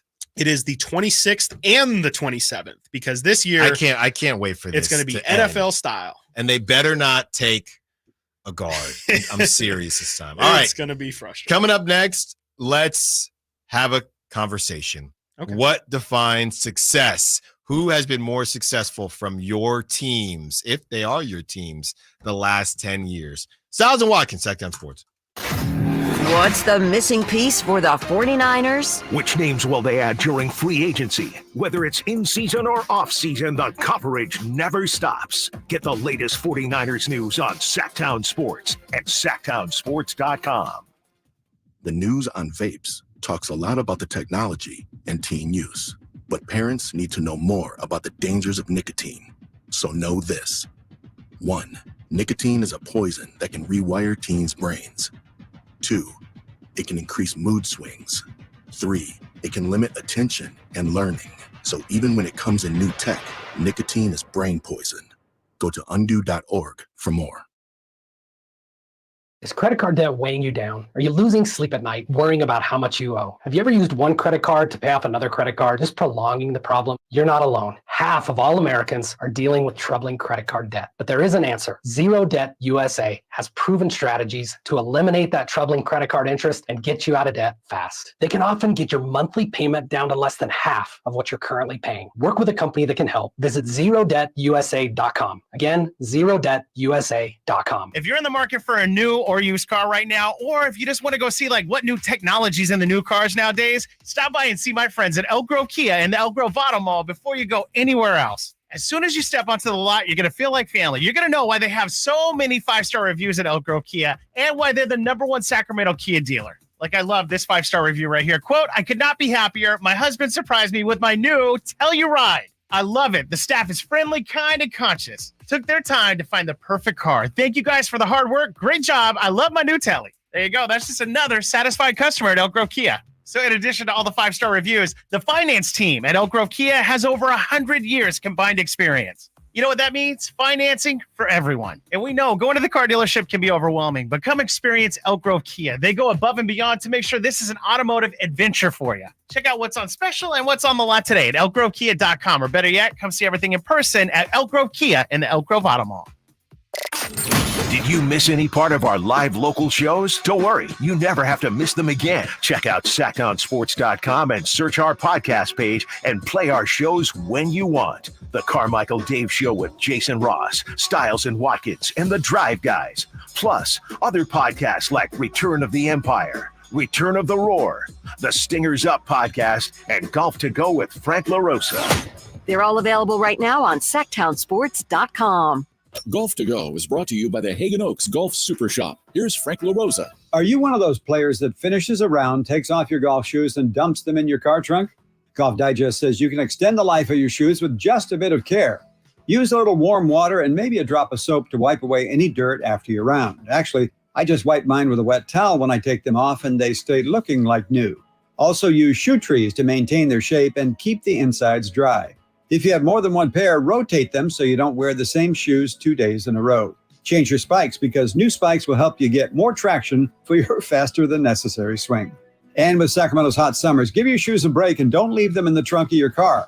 That will suck the life right out of them. With so many brands, styles, and colors on the market today, you can certainly find the right pair for your personality and your game. When you think about it, golf shoes are really part of your equipment. Treat them well. That's your Golf to Go. I'm Frank LaRosa. I remember as if it were yesterday. I reached down to move a nightstand and was astonished at the weight of the piece. Hi, this is Frank LaRosa with a word about Naturewood Home Furnishings. At that moment, I instantly recognized the difference between Naturewood's quality furniture that will last a lifetime versus lesser quality furniture found elsewhere. Now, I suppose there's a huge difference in what you'd put in your first apartment and what you would live with in the comfort of your own home. Right now, Naturewood Home Furnishings Made in USA sale is a great time to fill your home with solid, superior quality furniture to reflect your own love for life. With brands like Sam Moore, Stanton, Stickley, Hilltop Hickory, Simply Amish, and many more, Naturewood Home Furnishings has tables, chairs, couches, and, yes, nightstands, and more at their Made in USA sale. Find furniture that will be with you forever. Naturewood Home Furnishings, off Highway 50 at Hazel. Look for the water wheel. Everyone loves to be outside, and so do mosquitoes. Protect yourself against mosquitoes and West Nile virus by following these simple tips. At least once a week, look around your yard and drain stagnant water from any containers where mosquitoes can breed. Remember to use an effective mosquito repellent, especially at dawn and dusk when mosquitoes are most active. Close all doors and be sure screens are in good working condition. At the Mosquito and Vector Control District, we're here to help. Visit us at fightthebite.net. Our first year as the radio home of the San Francisco 49ers is one we will never forget. And Logan Ryan picks him up. Looks like they're playing man. LaPorta's over there as well. It's 5 out. It's empty on 4th down. Goff back. Not going to get out to his right. Being chased. Throws, and it is incomplete. The 49ers take over on 4th down again. Congratulations to the 49ers on a terrific year. And thank you for so many wonderful memories. Increase leads and get more customers. We create tailored digital marketing strategies that deliver results. On your next campaign, aim higher. Go to aimyourdigital.com and get started today. aimyourdigital.com.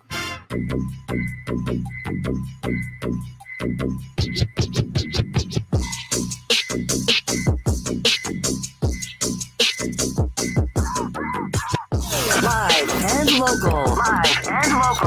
This is Sactown Sports.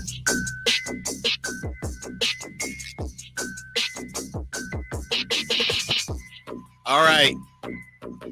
We need everybody in on this one as the Niners and Giants fans that kind of cross over. They're kind of getting into it a little bit because question came up about who's been, I guess the word that was used was more successful over the last 10 years. And even if you are not a fan of the Giants or the Niners, we want you to chime in on this 916-339-1140 on what is successful to you? Chris Watkins being a Vikings fan, myself being a Raiders fan. I think that's a quick conversation. By the way, I'm rocking this today. Yes. This is for the 408 number, the 916 number that they're always on us for talking bad about the Raiders. Do not hate on me. I'm just not delusional like Chris's buddy from a couple weeks ago talking about the Raiders. But if you're driving, because that's why you're on the text line, just know I'm rocking Devontae Adams, Las Vegas Raiders, and if you can check us out on YouTube. So stop coming down my road. But no, I'm not going to pretend like the Raiders are really about that life. But check out this shirt. I'm not a hater. I'm just a realist. Maybe I'm a little bit of a pessimist. All right. So, guys, I have both seasons, the last 10 seasons for the Niners and the Giants pulled up, okay? Okay. So, we're going to go through it this way, and let's have a conversation on success and your teams and the success of those teams, all right? So, 2014, the Giants won the World Series. We know, okay? 2015, the Giants went 84-78. It looks like they missed the playoffs.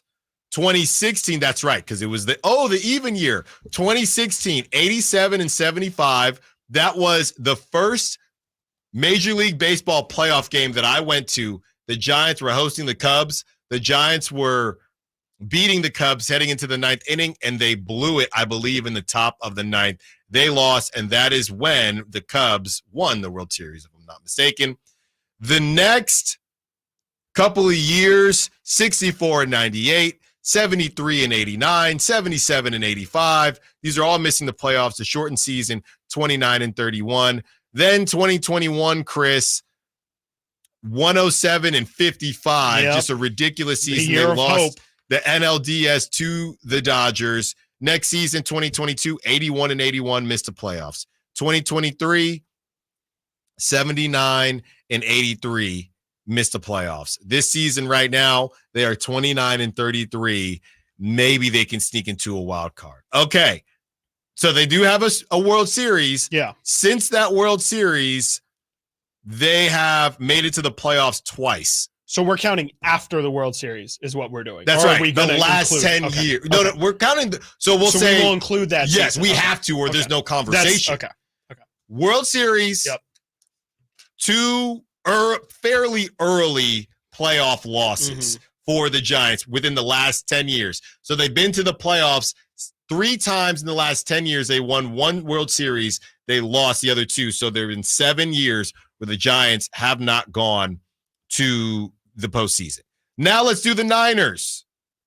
Okay, 2014, they were 8-8. 2015, they were 5-11. I don't know why I put a country accent on that. 2016, they were 2-14. 2017, they were 6-10. 2018, they were 4-12. 2019, they lost the Super Bowl 13-3. 2020, they were 6-10. 2021, they lost in the playoffs. Okay. 2022, they lost in the playoffs again. And then obviously 2023, they lost in the Super Bowl. They lost in the NFC Championship those 2 times. So it was a deep playoff runs for the Niners. I'm just double checking here. NFC Championship in 2022 when they lost to the Rams. And then in 2021, off the top of my head, so they have done more lately. They lost to both years NFC Championship. Then they lost to the Eagles when Brock Purdy got injured. So in the last 10 years, the Niners had some bad years, to be honest. Yeah, I'm going to be honest. I thought that this was a little bit more of or less of a conversation. It's just recent. It's just recency bias. Yeah. So the Giants, the last Chip 10 Kelly. Yeah. Chip Kelly. The Giants, the GBT. last 10 years, they have made it to the playoffs 4 times. They have lost in the game before the Super Bowl twice, and then they've lost the Super Bowl twice. Yeah. So they made it to the playoffs 4 times. The Giants made it to the playoffs 3 times. The Giants had 2 early exits that feel a while ago. I mean, 2021 was not that long ago, but the championship was in 2014. Right. And the Niners have been hot lately, and then to be fair, 2013, I think what's happening, it's that 10-year mark, right? Because 2013, the Niners were in the playoffs. This was Harbaugh, Nate? Yeah, Harbaugh. So it's kind of perfect that we're doing 14 because 14 is the year the Giants won the World Series. That's right. But it's also the last year of Harbaugh, so it is kind of the end of a specific era for both of them. That's right. And the way I'm looking at it, and it to me, this probably presents it in the most clear way I could.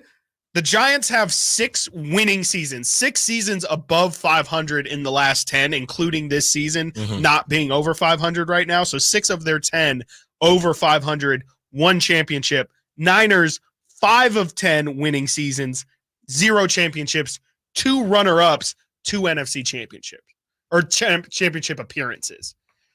So it's a matter of if you value getting it done, really, of course. I mean, if you value actually winning, then of course the Giants, that's going to take you a bit over the hump. Plus you add the fact that the Giants have the extra winning season. You can make the argument that the Giants are there because they actually have the results. Niners have less winning seasons, but they do have more of the hope, right? Yes, and that's the conversation runs. of, at the end of the day, I think if you're a fan, I always say this, like, you just want hope. You just want, realistically, you want to go into a season and say, I'm expecting to have fun this year watching this team. And the Niners, if you make the NFC Championship game, that's really like all you can hope for. You know, that is an incredible season where you probably won a ton of games. You at least had 2 great playoff wins. I think I would, and I'm trying to not have the recency bias because, like I said, I didn't even think this was really that close of a conversation before, but I do think that I would probably rather have the Niners' overall success versus the Giants really capitalizing on when they were successful. So basically, the way This feels like the Giants have been more frustrated. Right. The way you could put this is that since 2014, Giants fans have had hope, including 2014. The Giants fans have had hope, realistic hope, 3 times. Okay. Since 2014, you could say at that least 4.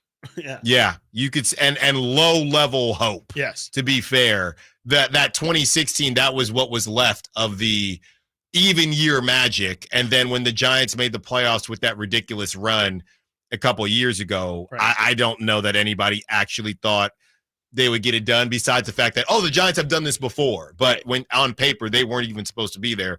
The Niners have given you hope, and real hope, at least 4 times, but you've been right there 4 times. Yeah, and it's interesting with the Niners too, because it's, you know, you kind of said, the Giants, like, it is a semblance of like fake hope. At least with the Niners, especially like looking at it on its face value, it's, if they're good, they're going to be in the every time they were good, or like, you know, they were 12-5 last season, went to the Super Bowl. Season before that, 13-4, lost in the conference championship. Season before that, 10-7, which isn't great, but still lost in the conference championship. In 19, 13-3, lost in the Super Bowl. Every other year besides that, they were under 500, and then their 5th season of being at 500 or above was that last Harbaugh year, where I don't really know how many people really felt positively about how that season went. It was kind of a train wreck of a year, and I at the very least, when the Niners are good, they are actually contending, and they're not giving you false hope. From Nima 1832 on the Sack Chat. What are we doing? Go back a few more years, and you got the Giants have 2 more World Series, and do that for the Niners. You can do it for the Niners. Giants are more successful. But hold on. In 13, Niners lost in the conference championship. In 12, they lost in the Super Bowl. And in 11, they lost in the conference championship. So you take 3 more years back, and you're adding 3 more years of success for the Niners. Right. And if the argument is rings, to Nima's point, or to our point, that's why we're not including those years, because there would be no conversation. The conversation is the relevancy of the Niners recently and the Niners' recent success versus the Giants holding on to that one championship. So that's why we're not adding those, because there'd be 3 rings over 0. Maybe that's the question then too, is we'll just let's only focus on those 3 years if we were to add those. So the Giants have 1 World Series. Would you rather have 1 championship or 3 years of not winning a championship, but you're really competitive, hyper competitive in all 3 of those seasons? And I think the reason it's tough to have sandwich with whatever. But the reason it's tough to have this conversation is because there's too much overlap. Sure. You need to ask somebody who isn't a Niners and Giants fan that question. All right, Nate's giving us a Dame Lillard. Coming up next, we continue the conversation, and it's time to go to Oakland or Sacramento or Vegas. We're talking A's. More has come out about what's going on in Vegas. Stiles and Watkins, Sactown Sports. On the move? Got somewhere to be? Take Sacramento Kings basketball with you. The Sactown Sports app will let you stay connected to your passion. Never miss a moment of Sacramento Kings basketball with the Sactown Sports app. I didn't ask to be thrown in the streets with nowhere to go. I didn't think I'd survive. But I did ask for help, and Covenant House was there for me. 1 in 10 young adults will experience a form of homelessness this year. For these kids who didn't ask to be put in this unthinkable situation, Covenant House is there. Covenant House helped me break the cycle of homelessness in my family. They gave me the love that I needed. Over 2,000 young people will sleep safely in a Covenant House bed tonight. When youth who are experiencing homelessness have a hot meal, a safe place to sleep, medical care, and love, they can overcome heartbreaking challenges and have a brighter future. They just really genuinely just wanted to help me succeed, and I'm succeeding. I'm a speaker, I'm an author. Covenant House really helped me and really helped mold me into the woman I am today. If you or someone you love is asking for help, go to safeplacetosleep.org today. My good friends, Dr. Jack Friedlander and Dr. Pash in Roseville and in San Francisco are offering not only confidence, not only security, but also the ability, if you ain't insecure, to go from the roster to the all-star team. You know what I'm saying? I'm talking about upsizematters.com. Time after time, vote after vote, circumference, or as we call it, girth, is consistently ranked as the most important attribute. And Dr. Jack and Dr. Pash can give you a free consultation. The procedure can be done on the same day as your consultation with immediate results. It's non-surgical. It's virtually pain-free, safe, effective, long-lasting, semi-permanent, and doctor-performed. For more information, go to upsizematters.com. Go to upsizematters.com. Make that change. Make the all-star team. Get your girth on. O'Reilly. Check engine light on? Take the guesswork out of your check engine light with O'Reilly Veriscan. It's free and provides a report with solutions based on over 650 million vehicle scans verified by ASE certified master technicians. And if you need help, we can recommend a shop for you. Ask for O'Reilly Veriscan today. O'Reilly Auto Parts. Not to brag, but Progressive's Name Your Price tool is mankind's greatest tool ever. Even better than the wheel. Sure, without the wheel, we wouldn't have modern transportation or funny videos of dogs riding skateboards. But without the Name Your Price tool, we wouldn't have easy access to auto insurance options based on our budget. And, well, cars do need wheels. They also need insurance, and insurance never goes flat. Learn more about the greatest tool ever, the Name Your Price tool at Progressive.com. Progressive Casualty Insurance Company and Affiliates. Price and coverage match limited by state law. Not available in all states. Hey, sports fans. It's JaVale McGee here. Are you ready for the event of the summer? It's the Jug Life Charity Softball Game hosted at Sutter Health Park on Saturday, June 15th. Join me and all my celebrity friends for the #1 event of the summer as our incredible community comes together for a cause that counts. The Jug Life Charity Softball Game isn't just about softball. It's about giving back. All proceeds go to the water education programs and providing clean water to communities in need. Thanks to your support, our team with Jug Life is making a real difference, bringing hope and health to those who need it the most. Bring your family and friends for a day you won't forget. Cheer on your favorite stars as they hit it out the park for a great cause. Come celebrate Father's Day weekend at the Jug Life Charity Softball Game that's happening on Saturday, June 15th. Don't miss out. Get your tickets now at juglifewater.com. That's juglifewater.com. Join us, have fun, and make a difference. Jug Life. Drink water, give water, save water. Celebrate Sacramento Rivercats baseball during our 25th anniversary season. Pick your favorite weekly promotion, giveaway game, or theme night, and join the fun at Sutter Health Park. Stick around post-game every Friday and Saturday night as we light up the sky with the brightest fireworks in town. For a full promotion schedule and to buy tickets, visit rivercats.com. We'll see you there.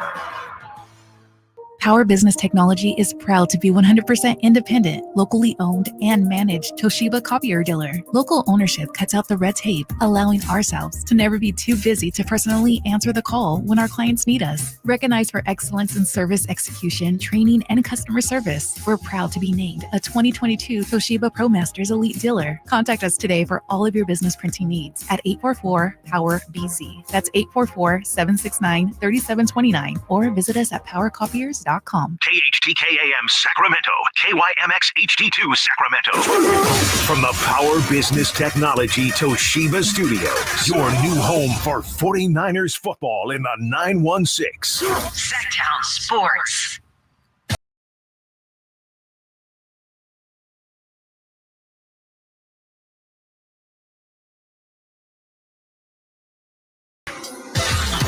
Sactown Sports. Check us out on YouTube. Search Sactown Sports and subscribe.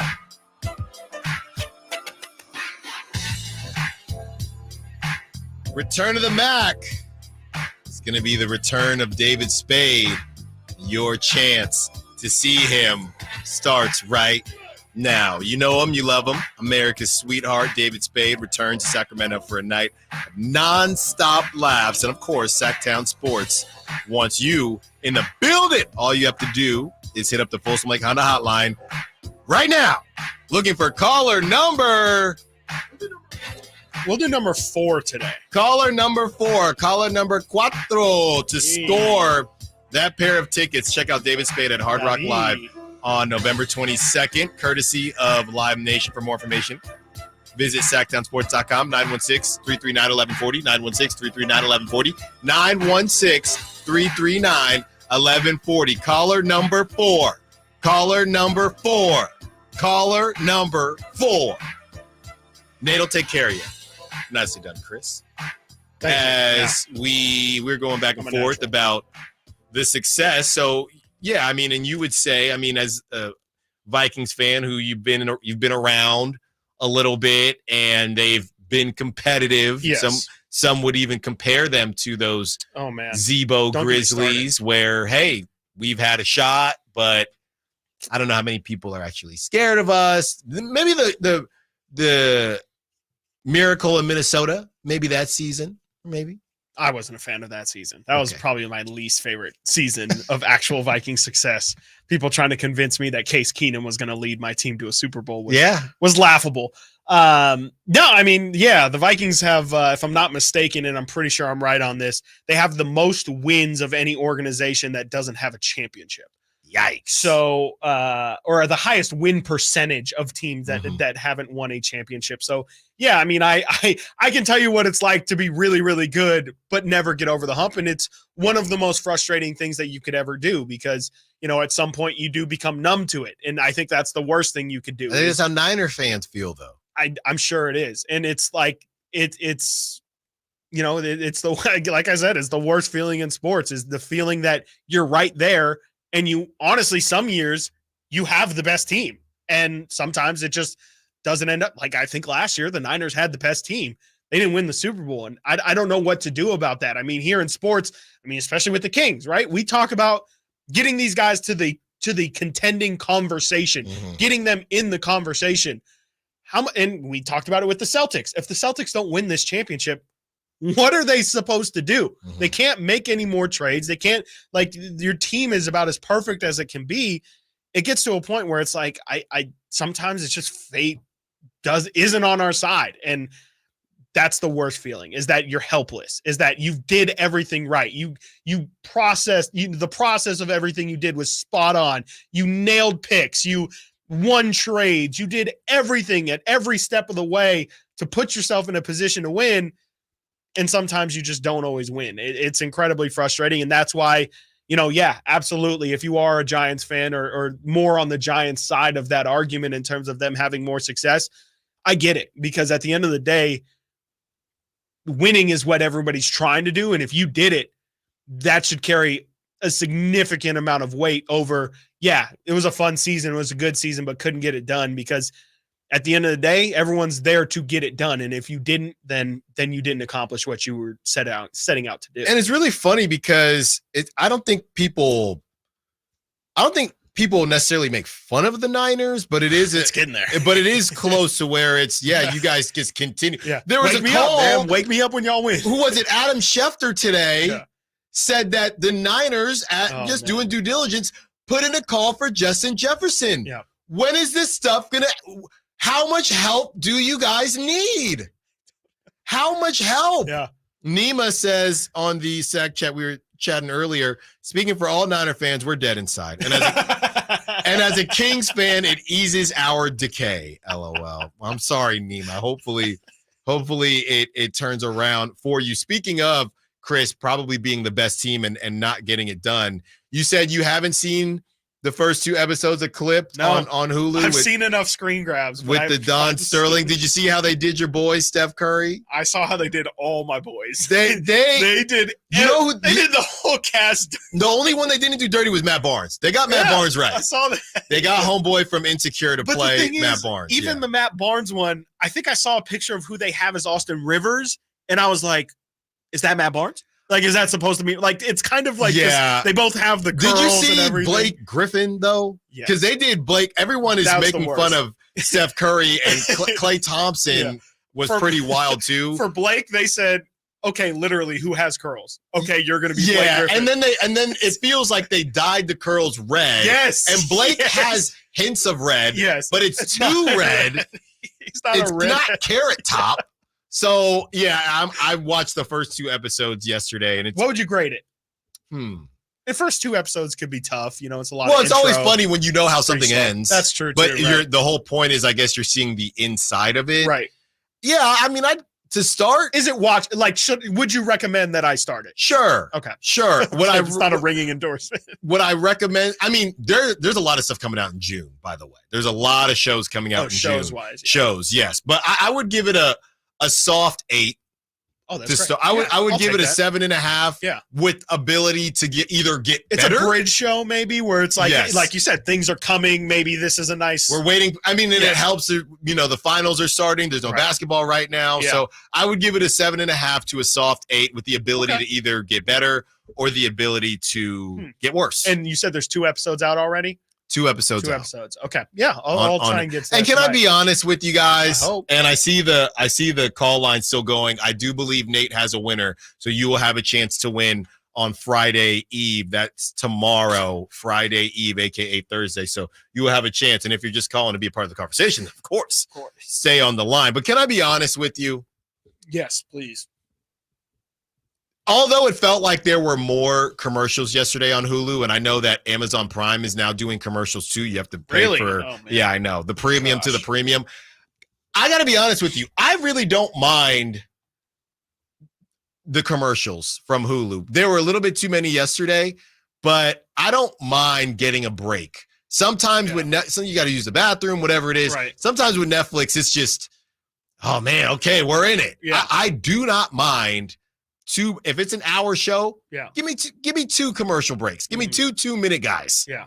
I don't mind that. I could do it. My girlfriend's the same way. She's like, for the exact things, sometimes it's just like, you'll be in an intense show and it's like, I just kind of need to breathe for a second here and digest what I just saw. And, especially with like a show, maybe like Game of Thrones, maybe that would be a little welcome because you need some time to properly digest what just happened and think about things and get some water, go to the bathroom, all that stuff.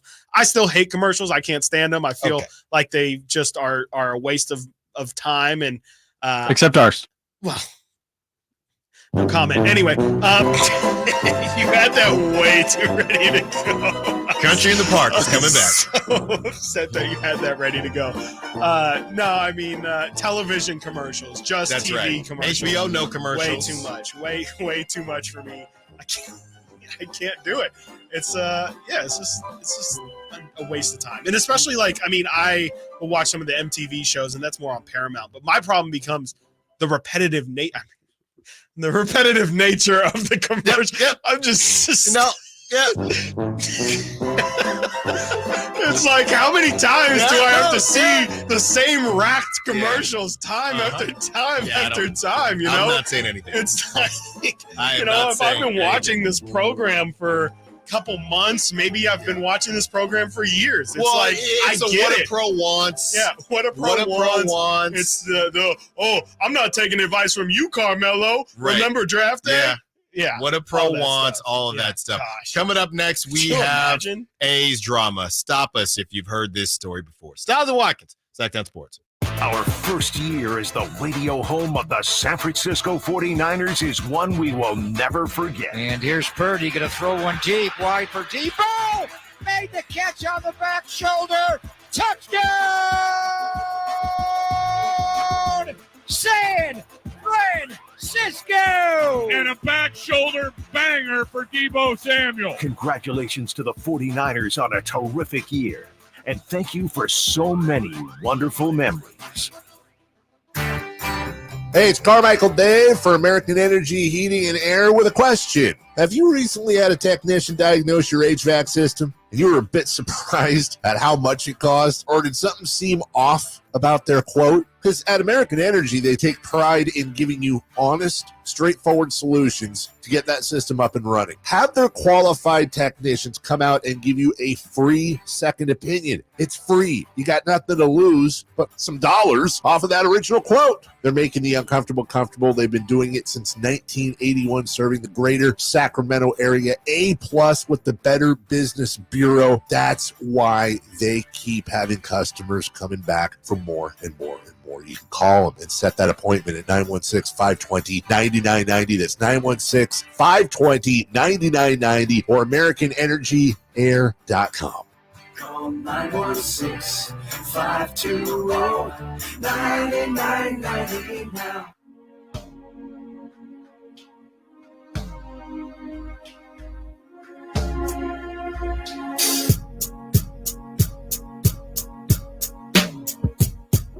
Sactown Sports. Call or text at 916-339-1140. So, another interesting development in the A's situation. This came out, yesterday, Chris? And pretty much the A's are moving to play more games outside of Vegas, and Vegas is fearful that this could undercut stadium finances by millions. So the A's have requested, they're not even there yet. No, not for a couple of years. Yeah. They're still like 3 to 4 out. A request to play 8 home games a season away from Las Vegas could negatively affect the team's financial projections and bonding capacity for public financing. So really the main pieces here, you have Dave Kaval coming out and saying the idea of holding 8 games outside of Las Vegas was a way to build the team's brand, promote the club, and attract players and sponsors. The A's haven't participated in a special regular season series or event since 2019. However, Kaval said negotiations are still taking place with the stadium authority over the terms of the non-relocation agreement and a number of neutral site home games.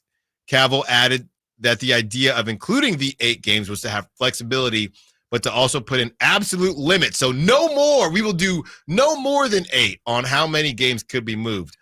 We know in most years this expense is expected to be way less. So why you would throw out 8 just in case?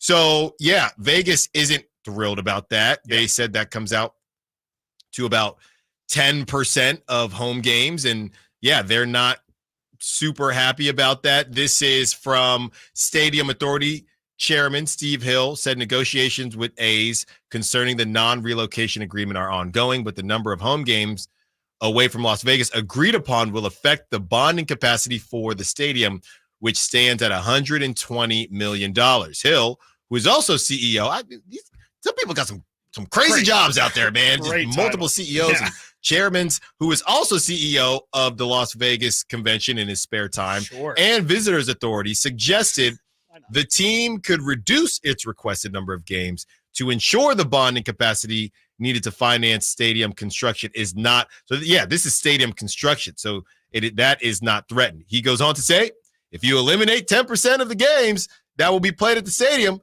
chances are you're going to eliminate about 10% of that bonding capacity, Hill said in a Monday interview. So they're basically going back, and I don't know what that number is.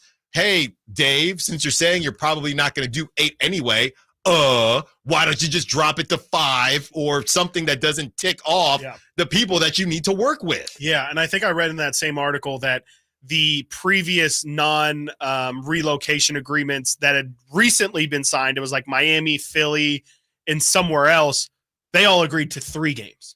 No more than 3 games. And so it's like, are we surprised that the A's are out here trying to money grab? No, because that's exactly what this is. They're saying, yeah, we know that the stadium, which we don't own, isn't going to get profits from this, but we will. Right. We will. Well, he also went on to say, Dave Cavill did, that when we're gone, you can have concerts. Yes, he said, which might sell out more than an A's game. That's right. Maybe Vegas needs to say, you know what? Hey, just go. 8? Are we sure? Only 8? Yeah. He says they suggested other events, including concerts, would take place at the new ballpark when the A's aren't using the stadium. Jeremy Aguayo, principal analyst at Las Vegas-based advisory firm Applied Analysis, said Monday that financial projections for the ballpark presented to lawmakers last year were based on uses beyond baseball. Yeah, for sure. But part of I remember when we covered when all of those meetings were going on, a big problem with the financing that they had laid out, the financial plan was every single A's game, they were planning it to be a sellout. They had accounted for it to be sellouts. And even that was a bit of a stretch. Obviously, not every single game you have is going to be a sellout. And so if you're taking 8 more games away from that, for numbers that were already a bit funny money, this thing just, again, continues to be more and more of a joke and seem more and more like Vegas is just kind of this is like early insight to what you guys are signing up for. This is par for the course, honestly, when it comes to the A's and John Fisher. So, this is just going to be the first of many more things to come when it comes to the A's and Vegas, probably not seeing eye to eye before they even get there.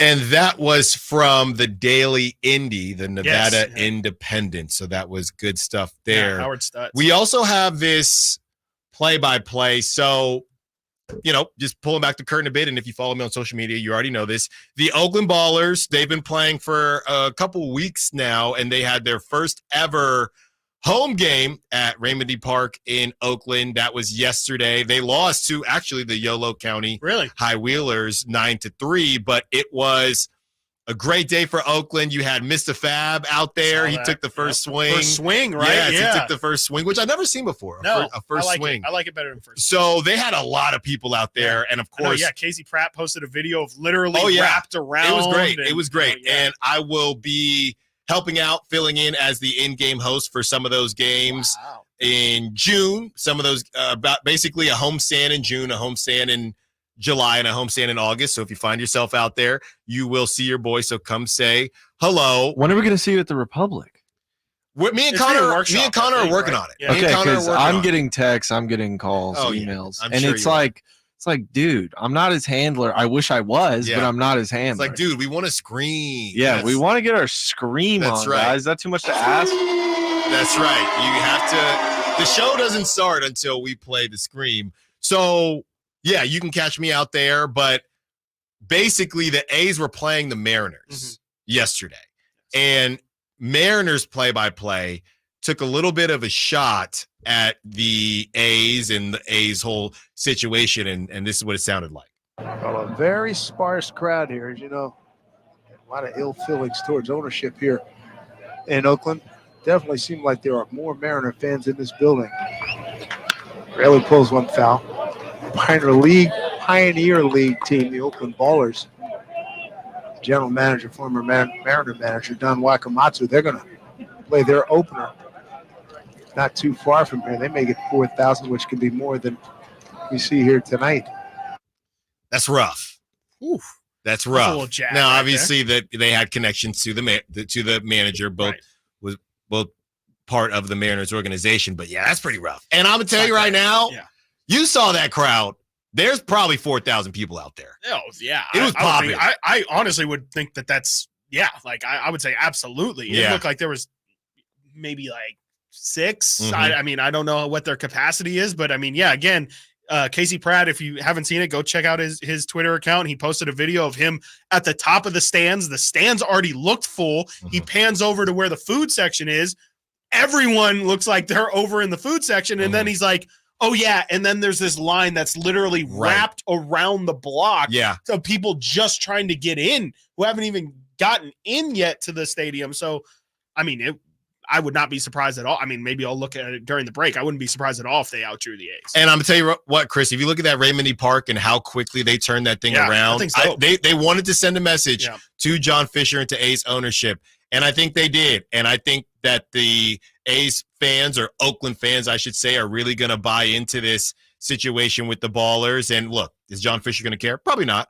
But I do think it's more of a pride thing. Yeah, and I'll put it to you like this. For us, who we've been back and forth on, well, not just us, the whole station, whether it's Dave or whoever it is, on how can A's fans support without just not going or suffering themselves by not watching baseball. This is going to be their new outlet. And no, it's not the A's, but John Fisher said the A's are going anyway. So I'm really happy about how this all turned out for Oakland and the city of Oakland, and a chance for them to just show a little bit of pride. And the A's are still going to come to Sacramento, and Sacramento is going to show their pride when the A's are here as well. So I guess all's well that ends well for now, and that's really all you can do. All right, Steven, we see you. We know you want to get to some A's talk. We will get to that. Then after that, a Jeopardy contestant hustling backwards would be an understatement of what they did. Also, we get that sound from Adam Schefter about the Niners calling about Justin Jefferson. Give me a break. Stiles and Watkins, Sactown Sports. Subscribe to Sactown Sports on YouTube and watch the Carmichael Dave Show with Jason Ross, Stiles and Watkins, and the Drive Guys, live Monday through Friday from 6 to 6. Plus, view archive shows and exclusive content. Subscribe at youtube.com/Sactown Sports. Bonneville International radio station contests are open to participants at least 18 years of age and older that are residents of California and who reside in one of the 6 counties that make up the Sacramento metro area, unless otherwise specified. Employees or agents of the station, Bonneville International Corporation, other area radio stations, or any entity associated with the contest are not eligible to win, unless the station otherwise specifies in its own discretion. Persons who have won in the last 30 days from a station contest or event may not be eligible. For a copy of the general contest rules, visit khtk.com. At the Good Feet store, we take pain very seriously. Whether in the foot, knee, hip, or back, Good Feet makes over 300 styles, flexibilities, and sizes of pain-relieving arch supports. With 26 bones, 30 joints, and over 100 muscles, tendons, and ligaments in each foot, a lot can go painfully wrong. So there's a trained arch support specialist at each Good Feet store to give you a precision fit. Come in for a free fitting and test walk. No appointment necessary. Good Feet arch supports are HSA, FSA eligible. The Good Feet store in Sacramento, Roseville, Vacaville. Online at goodfeet.com. At Fisher Investments, we may seem like other money managers, but we're different. Are you really that different than the rest of us? We are. As a fiduciary, we always focus on what's best for our clients. What services do you offer besides investing? We have a team of specialists in financial planning, estate planning, and more. Your clients rely on you for all that? Yes, we ensure clients receive unparalleled service at every step of the relationship. Okay, but you still sell commission-based products, right? No, because we believe that's a conflict of interest. We prioritize service over sales goals. So then how do your fees work? We have a simple and transparent fee that's a percentage of our clients' portfolios. So we do better when our clients do better. Wow, we're more different than I thought. At Fisher Investments, we're clearly different. Learn more at fisherinvestments.com. Investing in securities involves the risk of loss. Sacramento, Dirk Bentley is coming to town. Hey y'all, this is Dirk Bentley. Saturday, September 28th at Hart Health Park at Cal Expo for Country in the Park 2. And he's bringing some friends. This is Farmer Lee. Take my hand, let me make you mine. Paige Dasha, Kelsey Hart, and more. Saturday, September 28th at Hart Health Park at Cal Expo. Get your tickets before they sell out at CITPfest.com. Brought to you by Coors Light. Sponsored by Xfinity. Enjoy the entertainment you love with the Xfinity Stream app. Turn any screen into a TV and take the entertainment you love wherever you go. Xfinity, we connect you to more of what you love. Capital Casino has been serving the greater Sacramento area in the same convenient downtown location for over 20 years, with plenty of close-by, well-lit parking monitored by security staff and offering the most variety of table games in the region in a safe and friendly environment. Best food, best service, and the best action. That's Capital Casino. For more information on tournaments and gaming, check out their website at capital-casino.com. And please remember to gamble responsibly. 1-800-GAMBLER. eBay Motors is here for the ride. 120,000 miles of night drives, daily commutes, and who knows how many. Are we there yet? Through countless fixes, elbow grease, and a new radiator, you kept your ride alive. With eBay Motors, you have over 122 million parts to keep it running. And with eBay Guaranteed Fit, they'll be the perfect fit every time. Plus, at these prices, well, we're burning rubber, not cash. Keep your ride or die alive at ebaymotors.com. Eligible items only. Exclusions apply. Not to brag, but Progressive's Name Your Price tool is mankind's greatest tool ever. Even better than the wheel. Sure, without the wheel, we wouldn't have modern transportation or funny videos of dogs riding skateboards. But without the Name Your Price tool, we wouldn't have easy access to auto insurance options based on our budget. And, well, cars do need wheels. They also need insurance, and insurance never goes flat. Learn more about the greatest tool ever, the Name Your Price tool at Progressive.com. Progressive Casualty Insurance Company and Affiliates. Price and coverage match limited by state law.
And hoping you guys are having a wonderful day. Same Thank to you. For you. giving me the floor and the time. Thank you, man. I course. appreciate it.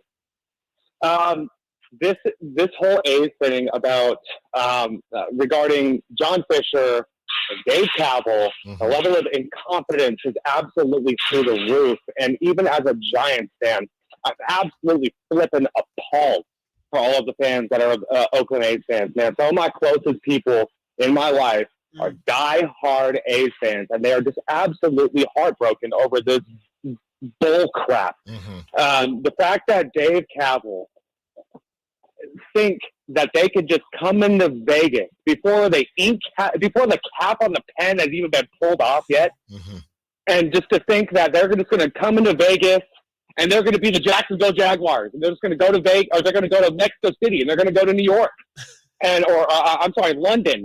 And they're going to go play in Tokyo and Manila. And it's like, no, nobody is going to, nobody wants to see the Jacksonville Jaguars out there. But, let's be honest here. Nobody really wants to see the A's out there. And I don't believe that they have any sort of, it doesn't make any freaking sense. These guys are like, oh yeah, let's just go to Vegas. We're going to take 8 games away from all of you guys.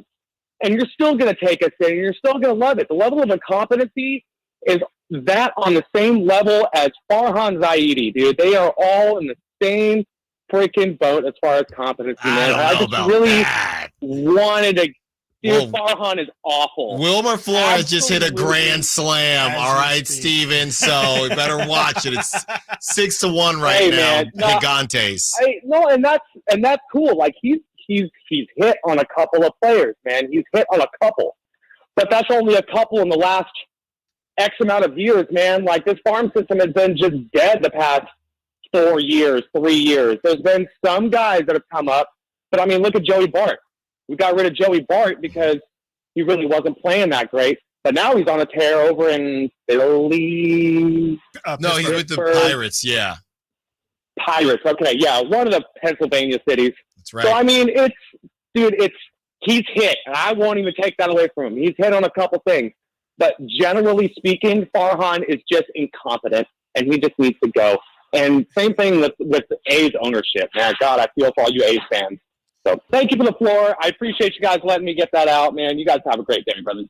All right, you too, Steven. Thank you. All right, we got a lot to get to, and I want to get through it quickly because this one is funny. Let's start here with Jeopardy. We're going to try to do this. We know that it's just audio, but the best way to describe this is that it's Jeopardy, and it's a picture of Russell Westbrook, and the host give the description, and here is the answer from the contestant. And here's the last clue in 21st century sports.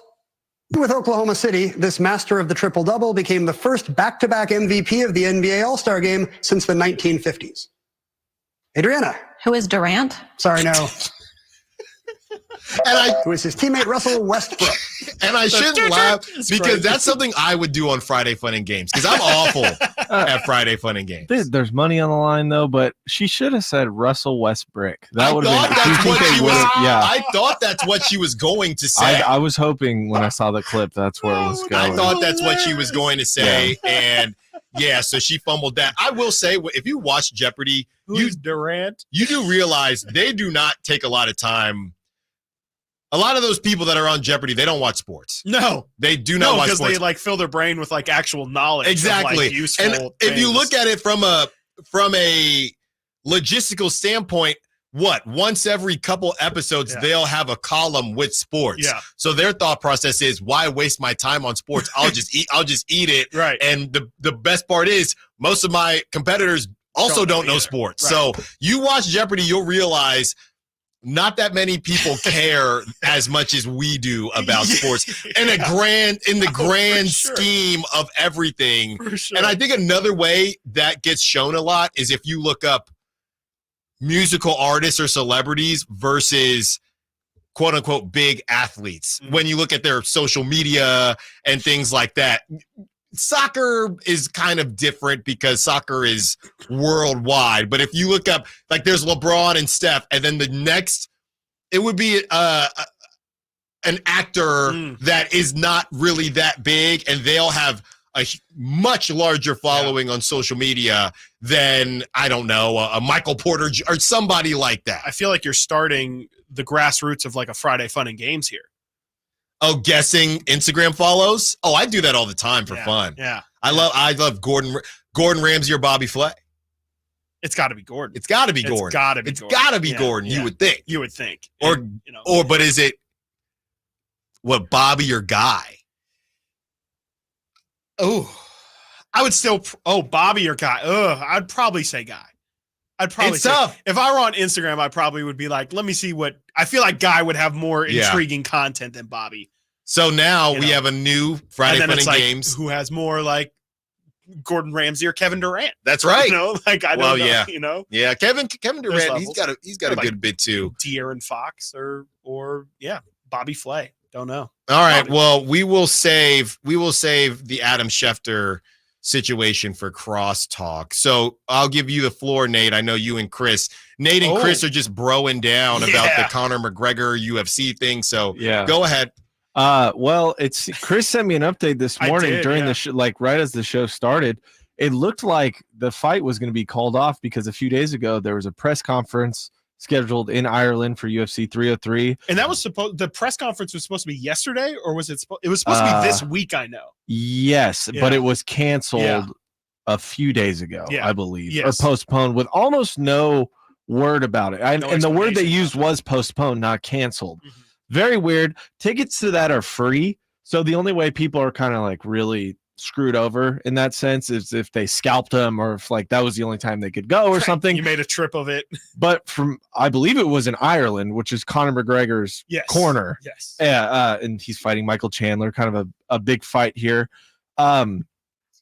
Essentially, it's called off. No one knows what's going on. Leading up to the fight, there's all these photos of McGregor partying, doing all this stuff, which is pretty normal for him. For him, especially. Guys like John Jones are notorious for doing this, or were notorious for doing things like that. Really not that big of a deal. Everyone in his camp is saying this. He's so locked in. He's so ready. Whatever that means, he's acting like he was pre-Aldo when he knocked him out one punch almost 10 years ago now. Crazy long ago. But as of this morning, Chris sends me this thing. Errol Hawandi, who's like the guy, MMA reporter, the guy on his DraftKings show, said that all signs are pointing towards the fight going on and still happening on the 29th or 28th of this month, whatever Saturday is. So it seems like it's back. I wrote on the rundown this morning that it looked like it was going to be canceled. Yeah. But at this point, it looks like the fight's on, but there's no one's talking about it. No one's saying anything. There was a weird post on Michael Chandler's Instagram. Yeah, I saw that where he essentially was like, I guess I'm going back to wherever. Like he was leaving fight camp essentially to go relax because, obviously the fight's getting postponed. He's like, I'm not going to be training for an additional 7 weeks just so this works out. I'm going to go take vacation. Yeah, the big thing with Conor, too, he's not one to back out of fights. Usually when a fight for Conor gets canceled, the other guy gets hurt. You think of Dos Anjos, you think of not Tony. He wasn't going to fight Tony. Sorry, I'm blanking at this moment. But Conor isn't the guy to pull out. Right. He's fought hurt before, microfractures in his foot.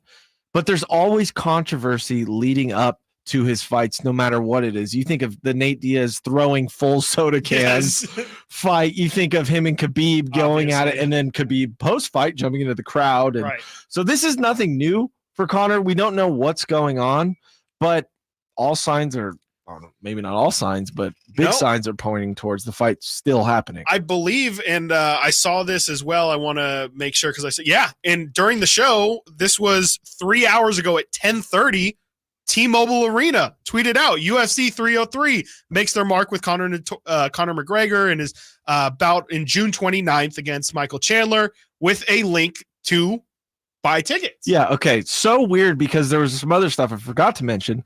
Leading up to the fight, the UFC will drop free full fights of the main card fighters who they've beaten before, right? Yeah. So they put up Conor versus Nate Diaz 2 and a couple other ones. They privated those videos a couple days ago as if they were taking them down. So there was a couple other posts like that they took down. So it's just such a wild swing with marketing. You have Dana White after the 302 fight saying he doesn't know what's up with Conor. He's flying straight to Ireland to figure out what's going on with him and all this partying and stuff and all these crazy reports. And some videos he has a beard and some doesn't. So like, are these different time periods? What's going on? A bunch of conspiracy. Exactly. Is this just another Irish guy? Like who knows? Like it could be anyone. So I'm glad to see that from T-Mobile. If they're selling tickets, they're not going to risk legal action of leading people on. So it looks like it's back on. It does seem that way. That's there great. You go. All right. And this is coming on the heels of the Tyson fight actually being canceled as well. Yeah, well, that's right. Severely postponed. I saw. Severely. It's like get Garcia in there, November or something. Yeah, make it get Ryan Garcia in there, please. Yeah, 3 guys fighting at once,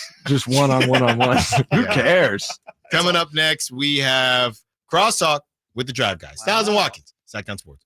Kevin Herter plays here. It's Herter. He's been hot. He fires. He's still hot. Kevin Herter from downtown has a 15-point first quarter. Sactown Sports is your proud home of the Sacramento Kings. The Golf to Go radio show goes to William Land Golf Course to celebrate its 100th birthday. Join Frank LaRosa and me, Scott Marsh, for a live broadcast Thursday, June 6th from 6 to 7 for all the fun. We'll have great guests, a putting contest, prizes including free golf, free apparel, and much, much more. So make sure to join us Thursday, June 6th from 6 to 7 at William Land Golf Course. We'll see you there.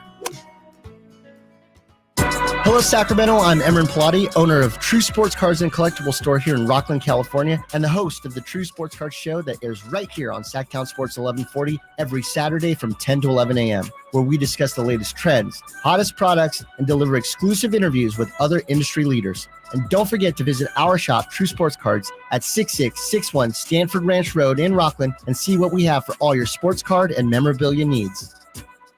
My good friends, Dr. Jack Friedlander and Dr. Pash in Roseville and in San Francisco are offering not only confidence, not only security, but also the ability, if you ain't insecure, to go from the roster to the all-star team. You know what I'm saying? I'm talking about UpsizeMatters.com. Time after time, vote after vote, circumference, or as we call it, girth, is consistently ranked as the most important attribute. And Dr. Jack and Dr. Pash can give you a free consultation. The procedure can be done on the same day as your consultation with immediate results. It's non-surgical. It's virtually pain-free, safe, effective, long-lasting, semi-permanent, and doctor-performed. For more information, go to UpsizeMatters.com. Go to UpsizeMatters.com. Make that change. Make the all-star team. Get your girth on. O'Reilly. Check engine light on? Take the guesswork out of your check engine light with O'Reilly Veriscan. It's free and provides a report with solutions based on over 650 million vehicle scans verified by ASE certified master technicians. And if you need help, we can recommend a shop for you. Ask for O'Reilly Veriscan today. O'Reilly Auto Parts. Not to brag, but Progressive's Name Your Price tool is mankind's greatest tool ever. Even better than the wheel. Sure, without the wheel, we wouldn't have modern transportation or funny videos of dogs riding skateboards. But without the Name Your Price tool, we wouldn't have easy access to auto insurance options based on our budget. And, well, cars do need wheels. They also need insurance, and insurance never goes flat. Learn more about the greatest tool ever, the Name Your Price tool at Progressive.com. Progressive Casualty Insurance Company and Affiliates. Price and coverage match limited by state law. Not available in all states. Hey, sports fans. It's JaVale McGee here. Are you ready for the event of the summer? It's the Jug Life Charity Softball Game hosted at Sutter Health Park on Saturday, June 15th. Join me and all my celebrity friends for the #1 event of the summer as our incredible community comes together for a cause that counts. The Jug Life Charity Softball Game isn't just about softball. It's about giving back. All proceeds go to the water education programs and providing clean water to communities in need. Thanks to your support, our team with Jug Life is making a real difference, bringing hope and health to those who need it the most. Bring your family and friends for a day you won't forget. Cheer on your favorite stars as they hit it out the park for a great cause. Come celebrate Father's Day weekend at the Jug Life Charity Softball Game that's happening on Saturday, June 15th. Don't miss out. Get your tickets now at juglifewater.com. That's juglifewater.com. Join us, have fun, and make a difference. Jug Life. Drink water, give water, save water. Dawn or dusk, I'm on the hunt. Skeeter here, Sacramento Yellow Mosquito and Vector Control District, and I'm wearing Skeeter Vision, night vision goggles that light up skeeters at dawn or dusk like the 4th of July. Mosquito, 12 o'clock. Got him. So fight the bite by wearing long sleeves and pants at dawn or dusk when they're most active. Apply insect repellent and drain stagnant water. It's a breeding ground. Dawn or dusk, the Sacramento Yolo Mosquito and Vector Control District reminds you to fight the bite. For more information or to report problems, go to fightthebite.net. Want the best movie experience in town? Join Sactown Sports IMAX Pass by visiting SactownSports.com. Sign up today. You can win tickets to see this week's films at the Esquire IMAX Theater.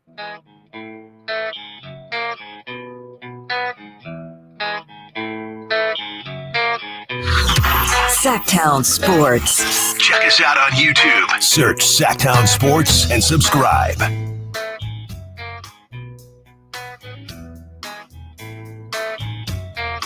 Whitey, we have a lot to get to today. Let's get to it. Let's start here. Adam Schefter came out and said that the Niners had called on Justin Jefferson. Due diligence, or are they just being greedy now? Justin Jefferson couldn't make this team. Well, he'd make the team, but he wouldn't who's hey, buddy? Justin Jefferson or Ricky Pearsall? Justin Jefferson or Ricky Pearsall? Ricky Pearsall. I mean, he's a technician. I mean, yeah. What do you even need Jefferson for? Right. It's taking the ball out of Pearsall's hands. Exactly. What are we talking about? Exactly. Man? Come on. That was, what did he say? Oh, they called and they were told, no, we're not trading. Yeah, him. never got close. Yes. Anything like that. Same with It's just enough is enough. Yeah. He wasn't going anywhere, so quit asking. Yeah. That's how Kwesi should have picked up the phone. Enough is enough. Okay, so we had. I wonder what they offered too. I am like slightly curious what they would have even thrown. It might not have even gotten that far. Probably not. But I mean, if you call, you have to have something. What would you want? Debo? Nothing. I mean, right? because Nate told me this morning, he was like, it probably would have been an Ayuk swap. And I'm like, if the Vikings are trading Justin Jefferson, what are we going to, why would we trade for Ayuk and then have to pay Ayuk? Wouldn't we just pay Justin Jefferson? Like that wouldn't make any sense to me. So I don't think the Niners could have given the Vikings anything that would have been worth their while. Maybe Debo and Ayuk. Maybe Brock Purdy. Maybe Brock Purdy. Maybe Debo or Ayuk and that pick that ended up being all of Pearsall. Anyone with Pearsall, he's untouchable. And they get Sam Darnold back. And you get There Sam you Darnold, go. who's That's been spinning That's it. actually what it was about. He's been Nate figured it out. spinning it. It was He's been- all about, and Shanahan heard, and he was like, Bring him back. I miss him. Yeah, this is what Sammy Schefter Sweetheart. said. This was all before the draft, and every team that called the Vikings before the draft was told we're not trading him. The conversations went nowhere with anybody, so it was a moot point. So why are you bringing it up, Adam? And by the way, just for discourse. by the way, there should have been 31 teams calling the Vikings and checking in to see if there was any way they would trade the wide receiver who wanted a new deal, who they struggled to get a new deal done with. Everybody should have called. So that's really a nothing burger there. Whitey, yes. As far as a conversation we were having earlier before we get to Jonte Porter, but as far as a conversation we were having earlier in terms of success, there was a conversation with Niners and Giants fans going back and forth as far as who has been more successful the last 10 years. So Chris and I, we broke it down. And if you actually break it down, it's pretty funny because both teams had success prior to that, to 2014. So the Niners had went to a Super Bowl. They had their Harbaugh run prior to 2014, and the Giants actually obviously had the 2 World Series prior to 2014. But from 2014 on, the Niners have had deeper runs, but they've actually only had one more playoff appearance than the Giants the last 10 years, which is not really what I expected because it feels like the Niners have been so much more successful. So then it was just a conversation about success and what you want as a fan and things like that. And what is the question, sir? The question is, who do you think has been more successful? I think obviously just you weight the most recent years more, right? Mm-hmm. So yeah, if you consider the Giants, because we'd be talking about, what would we be talking about going way back when? You'd be talking about right now are in much better shape than the Giants. Right. You'd be talking about 2014, which they won the big one. You had the parade. It was 2016 where they lost to the Cubs, and I was at one of those games.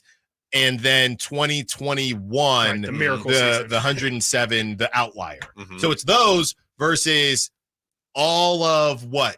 From 2019 on. For the Niners? Yeah. Super Bowl appearances and getting to the NFC Championship. There was also in-betweens of Chip Kelly era, Tom Sula era, and it was rough. Things like that. It was rough. We're talking 3-win season. Yeah. It was a lot closer. Sure. Oh, last five. Five's not a conversation. How much weight? Right. The question becomes how much weight does that, because it's the oldest year, how much weight does that World Series ring weigh? Because it's barely hanging on here. But when I did look at how bad the Niners actually were, it's that random stretch between that 2014 to Harbaugh to Shanahan. Yeah, really. Harbaugh to Shanahan, that in between that I thought, oh, that was a little bit closer than I thought. Yeah. Yeah.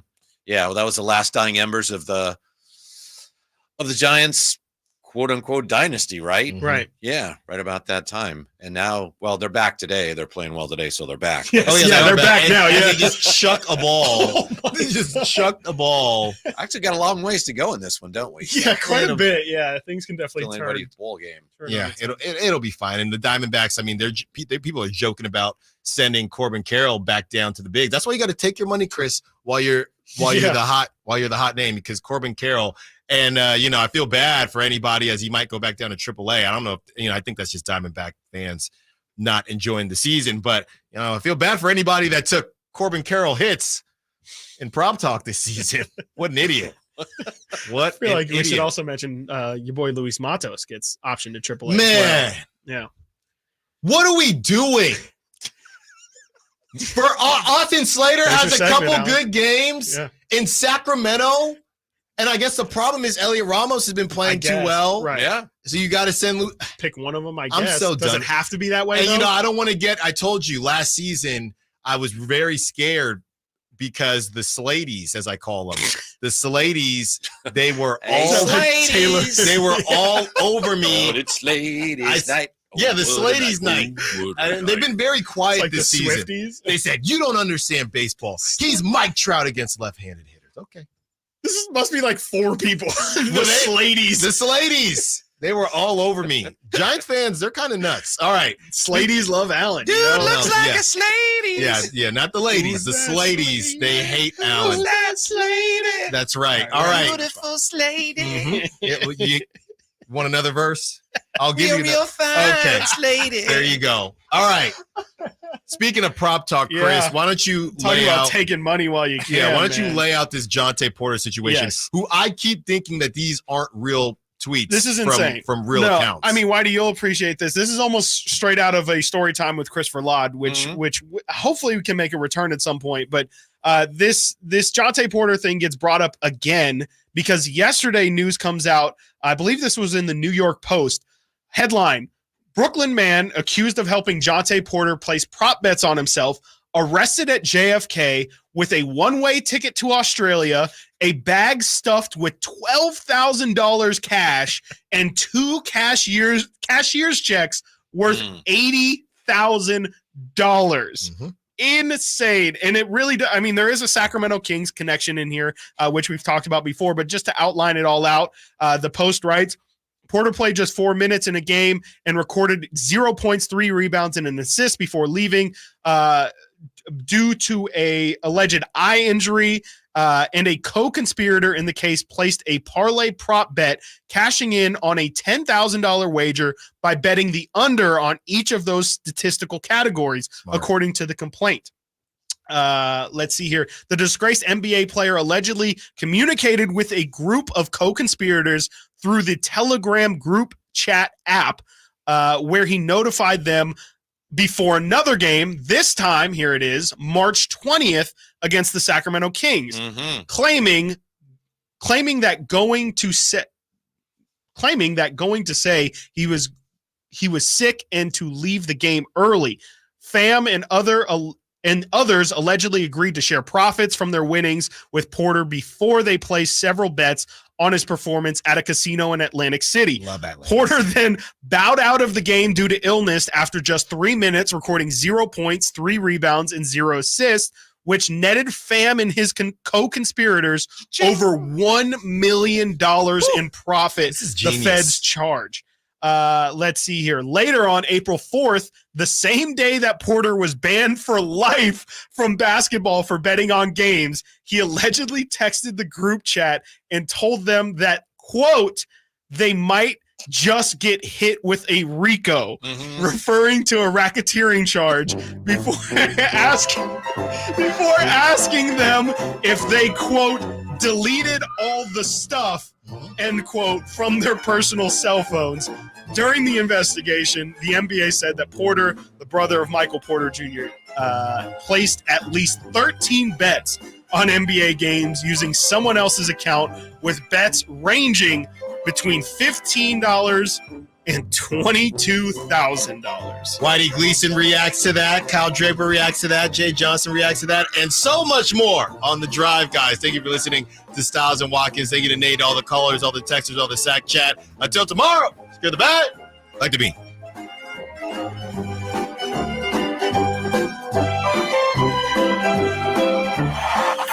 Trying to find out where to catch your favorite team's games? Are you a fan of the Kings, Niners, and the NFL? Well, Sactown Sports has you covered. Touchdown!